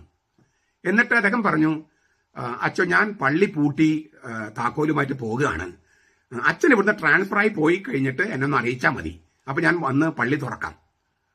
ഞാൻ പള്ളി പൂട്ടി എന്ത് പ്രശ്നം ഉണ്ടായി? പ്രശ്നമൊന്നുമില്ല, എന്റെ പള്ളിയിൽ ആൾക്കാരില്ല, അവരല്ല അച്ഛന്റെ കുർബാനയ്ക്ക് വരണേ. ലത്തീൻകാര് സുറിയാനി പള്ളിയിൽ കുർബാനയ്ക്ക് വരികയാണ്. ലത്തീൻ കുർബാന എല്ലാ പാട്ടും പതൊക്കെ ഉണ്ടെങ്കിൽ 1 മണിക്കൂറിന് തീരും. ഞാനിങ്ങനെ ഒരു 10 മിനിറ്റൊക്കെ പ്രസംഗിക്കാൻ പാടുള്ളതാണ് ഫ്രാൻസിസ് മാർപ്പാപ്പയ്ക്ക് പറയണേ. ഞാൻ 10 മിനിറ്റാണ് 2 ഞായറാഴ്ച പറഞ്ഞിട്ടുള്ളൂ. പക്ഷെ ജനങ്ങൾ തന്നെ പറയുകയാണ്, ഞങ്ങൾക്ക് ഇത്രയും കേട്ടാൽ പോരാ, കുറച്ചുകൂടി കേൾക്കണം. അങ്ങനെ 40 മിനിറ്റ് വരെയാണ് ഒരു പ്രസംഗമായിരുന്നത്. അത് കേൾക്കാൻ വേണ്ടി ലത്തീൻ പള്ളിയിലെ ആളുകളും വന്നു. എന്റെ പള്ളിയിൽ സ്ഥലമില്ലാതെ സുവിശേഷ വായന കഴിയുന്നതിന് മുമ്പ് ആളുകൾ ഇരിക്കും. ഇരുന്നില്ലെങ്കിൽ പള്ളിയകത്ത് സ്ഥലം കിട്ടില്ല. പകുതി പേര് പള്ളിക്ക് പുറത്തിങ്ങനെ തുറച്ചു പോകും. ഇത് അതിശയോക്തിയല്ല. ഞാൻ യുവാക്കളോട് വരാനൊന്നും ഞാൻ പറഞ്ഞിട്ടില്ല. പക്ഷെ ഒറ്റ യുവാക്കളിൽ എല്ലാ യുവാക്കളും അവിടെ വന്നിരുന്നു. എല്ലാ യുവാക്കളും അവർക്ക് വചനം കേൾക്കണം. ഈ 1.5 മണിക്കൂർ 1.25 മണിക്കൂർ നീണ്ടുപോകുന്ന കുർബാന അവർക്ക് പ്രശ്നമേ അല്ല. ലത്തീൻ സഭയുടെ ചെറിയ കുർബാനയായതുകൊണ്ട്, ദൈർഘ്യം കുറഞ്ഞ കുർബാനയായതുകൊണ്ട് ആൾക്കാർ അങ്ങോട്ട് പോകുന്നതാണ് പരാതി ഞാൻ കേട്ടിരുന്നത്. എന്റെ അനുഭവം മറിച്ചാണ്. ഞാൻ ബാംഗ്ലൂർ 3 പള്ളികളിൽ സ്ഥിരമായിട്ട് പ്രസംഗിക്കാൻ പോയിരുന്നു. ഒരു ഞായറാഴ്ച ഒരു പള്ളിയിൽ, മറ്റു ഞായറാഴ്ച വേറെ പള്ളിയിൽ. 2 ചെമ്മാച്ചന്മാരും 2 അച്ഛന്മാരും നിന്നിട്ടാണ് ആളുകളെ പാക്ക് ചെയ്തിരുന്നത്. എന്റെ മാഹാത്മ്യം പറയാൻ വേണ്ടിയിട്ടല്ല, ലിറ്റർജിയാണ് ഞാൻ പഠിപ്പിച്ചിരുന്നത്. ഞാൻ ലിറ്റർജിയിൽ ഡോക്ടറേറ്റ് ഉള്ള ആളല്ല, ബൈബിളിലാണ് എന്റെ ഡോക്ടറേറ്റ്. പക്ഷേ ലിറ്റർജി എന്ന് പറഞ്ഞാൽ ഈ ബൈബിളിലുള്ള വചനത്തിന്റെ പ്രഘോഷണമാണ്, വചനപ്രഘോഷണമാണ് ലിറ്റർജി. ചുരുക്കത്തില് ഇത് നിങ്ങൾ പല പ്രാവശ്യം, 2 പ്രാവശ്യം, 3 പ്രാവശ്യം, 4 പ്രാവശ്യം പറയണം. ഒരു പ്രാവശ്യം കേട്ട് ഞാൻ പ്രാവശ്യം പറഞ്ഞതല്ലേ എന്ന് പറയരുത്. ആദ്യത്തെ പ്രാവശ്യം കേൾക്കുമ്പോൾ നമുക്ക് ഇഷ്ടമുള്ളതേ നമ്മൾ കേൾക്കൂ. ഞാൻ പറയുന്നു, പക്ഷെ നിങ്ങൾ ഇഷ്ടമുള്ളതേ കേൾക്കൂ. രണ്ടാമത്തെ പ്രാവശ്യം പറയുമ്പോൾ ചിലപ്പോൾ ഒന്ന് മാറി ചിന്തിക്കും. 5-6 നിങ്ങളൊരു പരസ്യം കണ്ടിട്ടില്ലേ? പരസ്യം എങ്ങനെയാണ്? അനേകം പ്രാവശ്യം ആവർത്തിക്കും വേണം. ഒന്ന് ട്രൈ ചെയ്താലോ. പക്ഷേ എല്ലാ ദിവസവും ഒരേ വചനം വായിച്ചിട്ട് ആൾക്കാർ ബോറടിപ്പിക്കരുത്. ഒരേ കാര്യം തന്നെ ഇങ്ങനെ അക്ഷരങ്ങളും വാക്കുകളൊക്കെ എഴുതി ബോറടിപ്പിക്കരുത്. മറിച്ച് പലതരത്തിൽ പക്ഷെ ഒരേ കാര്യം അത് മാറി മാറി വരുന്ന അച്ഛന്മാരെ പഠിപ്പിക്കണം. അപ്പോഴാണ് ഈ കുർബാനയിൽ പങ്കെടുക്കുമ്പോൾ ദൈവത്തിന്റെ ആലയത്തിലാണ് നമ്മൾ, ദൈവത്തിന്റെ ആലയം, സ്വർഗത്തിലെ ദൈവത്തിന്റെ ആലയത്തിലാണ് നമ്മൾ എന്നുള്ള ബോധമുണ്ടാകുക. അപ്പൊ സമയമോ മറ്റൊന്നൊരു പ്രശ്നമല്ല. കാരണം വചനം നമ്മളെ അങ്ങോട്ട് വിഴുങ്ങിക്കളയും. ദൈവത്തിന്റെ വചനം നമ്മൾ വലയം ചെയ്യും. ദൈവത്തിന്റെ വചനം നമ്മൾ വലയം ചെയ്യും. അപ്പോൾ നമ്മൾ തന്നെ വചനമായി രൂപാന്തരപ്പെടും. അങ്ങനെ വചനമായി രൂപാന്തരപ്പെട്ടവരെയാണ് വിശുദ്ധന്മാർ എന്ന് വിളിക്കണേ. ചുരുക്കത്തിൽ ലിറ്റർജി എന്ന് പറയുന്നത് ഭയങ്കര വലിയൊരു സംഭവമാണ്. അതിന്റെ ഗൗരവത്തോടെ വേണം കാണാൻ. വളരെ ലാഘവത്തോടെ അതിനെ കാണാൻ പാടില്ല. അങ്ങനെ ലാഘവത്തോടെ കാണണമെന്ന് വാശി പിടിക്കുന്നവരാണ് ഇതൊന്നും വേണ്ട എന്ന് പറഞ്ഞിട്ട് ഇതൊക്കെ ആചാരങ്ങളാണ്, അനുഷ്ഠാനങ്ങളാണ്, ഇതിനൊന്നും അർത്ഥമില്ല, അച്ഛന്റെ വായിലെ വാക്കുകൾ മാത്രം മതിയെന്നും പറഞ്ഞ് നടക്കുന്നത്. നിങ്ങൾ ആ പ്രലോഭനത്തിൽ വീഴരുത്. ഈ ഓരോ സംഗതികളുടെയും അർത്ഥം നിങ്ങൾ മനസ്സിലാക്കിയാൽ അടുത്തുള്ളവർക്ക് പറഞ്ഞു കൊടുത്ത് പറ്റുമെങ്കിൽ ഈ യൂട്യൂബ് ചാനൽ ഒന്ന് സബ്സ്ക്രൈബ് ചെയ്യാൻ പറഞ്ഞ് ഇന്ന വീഡിയോ പിന്നെ നോട്ട് എടുക്കണം. ഇപ്പൊ എനിക്ക് തന്നെ അറിഞ്ഞുകൂടെ ഞാൻ എവിടേക്ക് എന്തൊക്കെ പറഞ്ഞിരിക്കുന്നതെന്ന്. കാരണം 2000-ലധികം വീഡിയോസ് ആയി. അപ്പൊ നിങ്ങൾ തന്നെ ഒരു നോട്ടൊക്കെ എടുക്കണം. പിന്നെ സാങ്കേതികമായിട്ട് എനിക്ക് കാര്യങ്ങൾ അത്രമാത്രം അറിയില്ല. അപ്പൊ അതുകൊണ്ട് പിന്നെ അതിനുള്ള സൗകര്യവും എനിക്കില്ല. ഞാൻ പല സ്ഥലത്ത് നിന്നുകൊണ്ടാണ് ഈ വീഡിയോ റെക്കോർഡ് ചെയ്ത് അയക്കുന്നത്. അപ്പൊ അങ്ങനെ ഒരു സാങ്കേതികമായ കാര്യങ്ങളും നടക്കില്ല. ഇപ്പോ അത്രമാത്രം തിരക്കിനിടയിലാണ് കിട്ടുന്ന നേരം കൊണ്ട് ചെയ്യുന്നത്. അപ്പൊ നിങ്ങൾ തന്നെ ഒരു നോട്ട് ബുക്കിൽ ഇതിന്റെ ഇൻഡെക്സ് ഒക്കെ ഉണ്ടാക്കി പരസ്പരം സഹായിക്കുക. അങ്ങനെ ലിറ്റർജി എന്ന് പറഞ്ഞ സ്വർഗം ഭൂമിയിലേക്ക് വരുന്ന ആ നിമിഷത്തിൽ സ്വർഗീയ അനുഭൂതിയിലായിരിക്കാനായിട്ട് ഈ അറിവ് അനുഭവം മാറാനായിട്ട് കഴിയട്ടെ. അത് സഹായിക്കട്ടെ. പരിശുദ്ധാത്മാവിന്റെ കൃപ നമുക്കുണ്ടാകട്ടെ. നമ്മുടെ കർത്താവ് ഈശോ മിശിഹായുടെ കൃപയും പിതാവായ ദൈവത്തിന്റെ സ്നേഹവും പരിശുദ്ധാത്മാവിന്റെ സഹവാസവും നാം എല്ലാവരോടും കൂടി ഉണ്ടായിരിക്കട്ടെ, ഇപ്പോഴും എപ്പോഴും എന്നേക്കും. ആമേൻ. ഈശോ മിശിഹായ്ക്ക് സ്തുതിയായിരിക്കട്ടെ. ഞാൻ മാണിപ്രബലച്ചൻ. ദേവാലയ ഘടന, അവിടെ ഉപയോഗിക്കുന്ന തിരുവസ്ത്രങ്ങൾ, അങ്ങനെയുള്ള കാര്യങ്ങളാണ് നമ്മൾ കുറെ ദിവസങ്ങളായിട്ട് ചിന്തിച്ചുകൊണ്ടിരിക്കുന്നത്. ഇന്ന് തിരുവസ്ത്രങ്ങളിൽ കെത്താന എന്ന് പറയുന്ന ആ തിരുവസ്ത്രത്തെക്കുറിച്ചാണ് ചിന്തിക്കുന്നത്. അൾത്താരയുടെ നടുവിൽ വിരിക്കുന്ന ചതുരാകൃതിയിലുള്ള വെള്ള വസ്ത്രമാണത്, തുണിക്കഷ്ണമാണ് ഈ കെത്താന എന്ന് പറയുന്നത്. ദപ്പ എന്ന് പറയുന്ന തബലീത്ത അല്ലെങ്കിൽ കുർബാന കല്ല്, തബലൈത്ത എന്നൊക്കെ നമ്മൾ കണ്ടു കഴിഞ്ഞു. അത് മൂടുന്ന തരത്തിലാണ്. പത്രം ഏതാണ്ട് അതിന്റെ അതേ വലുപ്പം തന്നെയായിരിക്കും, മൂടുന്ന തരത്തിലുള്ളതാണ്. ഈ അൾത്താരമേലുള്ള നീണ്ട വസ്ത്രം, അൾത്താരയെ മൊത്തം കവർ ചെയ്യുന്ന ഒരു തുണി, അത് കർത്താവിനെ കവറടക്കിയപ്പോൾ കർത്താവിന് പൊതിഞ്ഞ തുണിയാണ്. ആ തുണിയുടെ പ്രതീകമാണ്. അപ്പോൾ അതിന്റെ കച്ച എന്ന് പറയും. കർത്താവിനെ പൊതിഞ്ഞ കച്ചയുടെ പ്രതീകമാണ് അൾത്താര. കർത്താവിന്റെ കബരിടം കർത്താവ് തന്നെയാണ് എന്നൊക്കെ നമ്മൾ കണ്ടു കഴിഞ്ഞതാണ്. അപ്പോൾ കർത്താവിനെ പൊതിഞ്ഞ തുണി, അതാണ് ഈ അൾത്താര കവർ ചെയ്യുന്ന തരത്തിലെ വെള്ളത്തുണി. ഈ കെത്താൻ എന്ന് പറയുന്നത് നടുക്കിടുന്നത് കർത്താവിന്റെ മുഖം കവർ ചെയ്ത ഫേസ് വെയിൽ, തൂവാല. അങ്ങനെ 2 തുണികൾ കൊണ്ട് പൊതിഞ്ഞെന്ന് യോഹന്നാന്റെ സുവിശേഷത്തിൽ കൃത്യമായിട്ട് എഴുതിയിട്ടുണ്ട്. അതിന് എന്തൊക്കെ സംഭവിച്ചെന്ന കാര്യവും യോഹന്നാന്റെ സുവിശേഷം 20-ാമത്തെ അധ്യായം 1 മുതൽ 8 വരെ വാക്യങ്ങളിൽ കാണാം. അപ്പൊ കർത്താവിന്റെ മുഖം മറച്ച ആ തൂവാല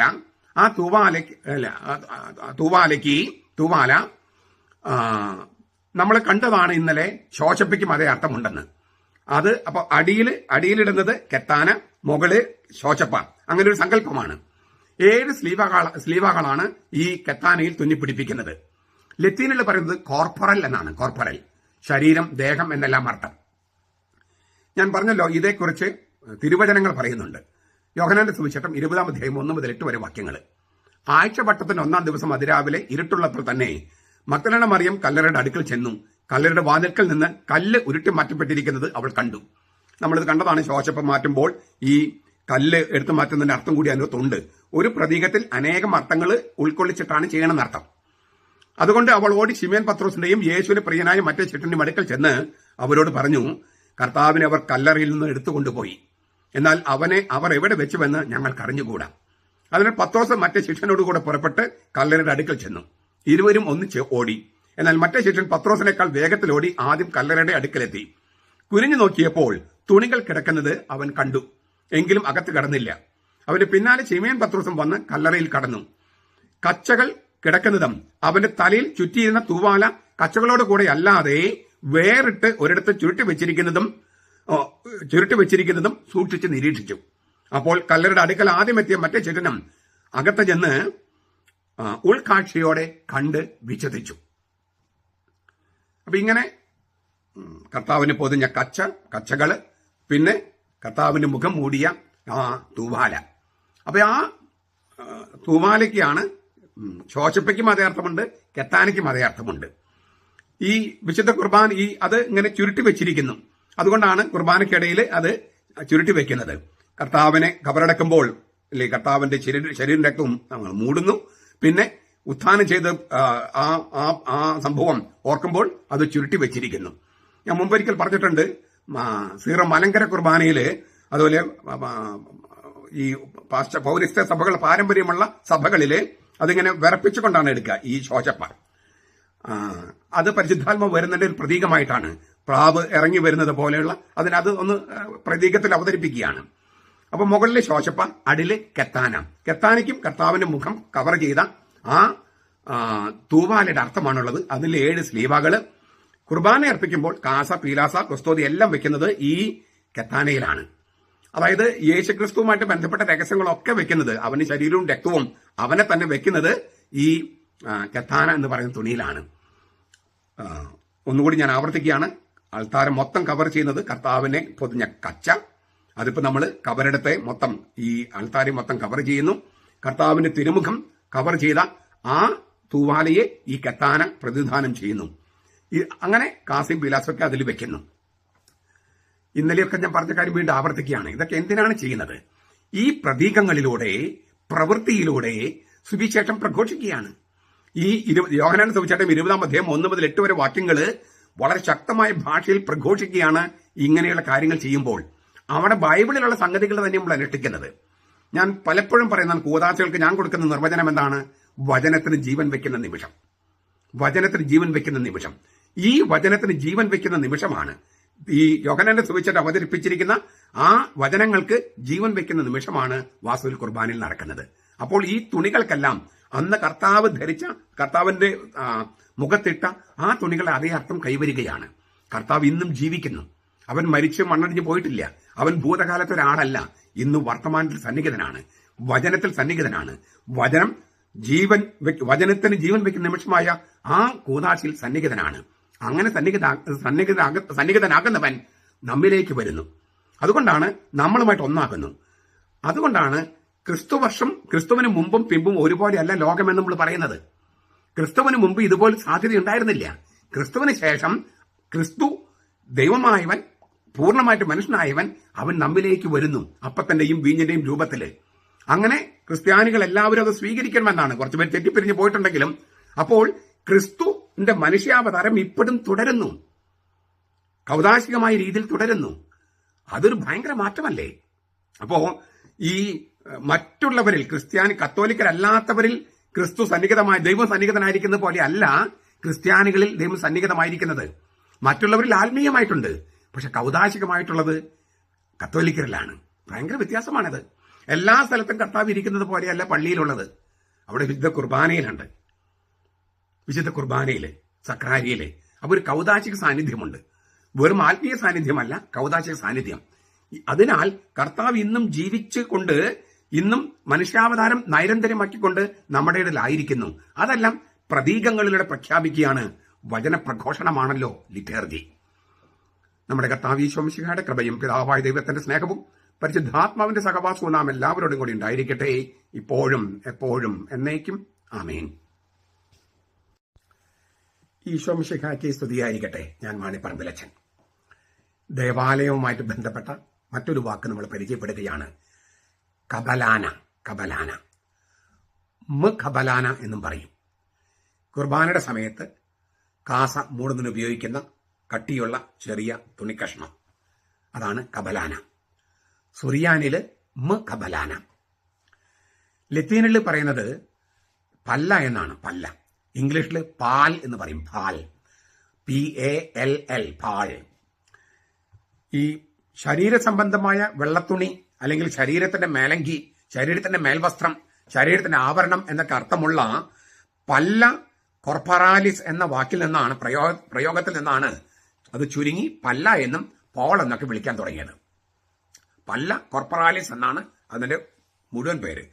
അപ്പൊ അതിൽ നിന്ന് ചുരുങ്ങി പല്ല എന്നായി, പിന്നെ അത് പാൾ എന്നായി. ഈ ശരീര സംബന്ധമായ വെള്ളത്തുണി അഥവാ ശരീരത്തിന്റെ മേലങ്കി, ശരീരത്തിന്റെ മേൽവസ്ത്രം, ശരീരത്തിന്റെ ആവരണം എന്നൊക്കെയാണ് അതിനർത്ഥം. ഇവയിൽ നിന്ന് കോർപ്പറാലിസ് എന്നത് കെത്താന നമ്മൾ ഇന്നലെ പരിചയപ്പെട്ടതാണ്. പല്ല എന്നത് ബക്കലാനിക്കും ഉപയോഗിക്കാൻ തുടങ്ങി.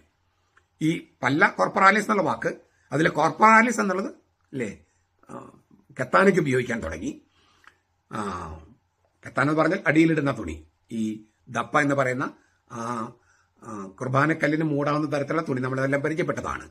ഈ മുകളിലുള്ളത് കാസ മൂടുന്ന, അപ്പൊ അതിലാണ് കാസും പീലാസൊക്കെ വെക്കുന്നത് കെത്താന. കാസ വെച്ച് കഴിഞ്ഞിട്ട് അതിന് മുകളിൽ വെക്കുന്നത് കെബലാന. അപ്പോൾ കാസും പീലാസയുടെയും അടിയിലുള്ളത് കെത്താനയും മുകളിലത് കെബലാനയും. അപ്പം കർത്താവിന്റെ ശരീരത്തെ മുഴുവൻ മൂടുന്ന വെള്ളത്തുണി അല്ലെങ്കിൽ ശരീരത്തിന് മേലങ്കി, ശരീരത്തിന്റെ മേൽവസ്ത്രം, ശരീരത്തിന്റെ ആവരണം എന്ന അർത്ഥം കിട്ടുകയാണ് കെത്താനയ്ക്കും കെബലാനയ്ക്കും കൂടി ഒരുമിച്ച്. ഞാൻ ഒന്നുകൂടി പറയാണ്, കാസിനും പീലാസിനും അടിയിലുള്ളത് കെത്താന, മുകളിലുള്ളത് കബലാന അല്ലെങ്കിൽ മുഖബലാന, കെബലാന എന്നൊക്കെ പറയും, മുഖബലാന. ആ വാക്കിന്റെ അർത്ഥം മൂടി, ആവരണം എന്നൊക്കെയാണ്. അപ്പോൾ കർത്താവിന്റെ ശരീരം വെക്കുന്നത് കെത്താനയിൽ കാസിം പീലാസിം, അത് മൂടുന്ന കെബലാന. അത് ഇച്ചിരി കട്ടിയുള്ള ഒരു ചതുരനാണ്, ചിലപ്പോൾ റൗണ്ടായിട്ടൊക്കെ ചെയ്ത് കാണാം. ഈ രണ്ടും കൂടി ചേരുമ്പോഴാണ് വാസ്തവത്തിൽ കർത്താവിന്റെ ശരീരത്തിന്റെ അങ്കി, ശരീരത്തിന്റെ മേൽവസ്ത്രം, ശരീരത്തിന്റെ ആവരണം, ശരീരത്തിന്റെ വെള്ളത്തുണി എന്നൊക്കെ അർത്ഥം വരുന്നത്. ഈ കബലാന വാക്കിന് മാത്രം നോക്കിയാൽ മൂടി, ആവരണം എന്നൊക്കെയാണ്. ഈ കാസയെ മൂടുന്ന ഈ മുഖബലാനയില് മുന്തിരിക്കൊലകളുടെ എംബ്രോയിഡറി ചെയ്യാറുണ്ട്.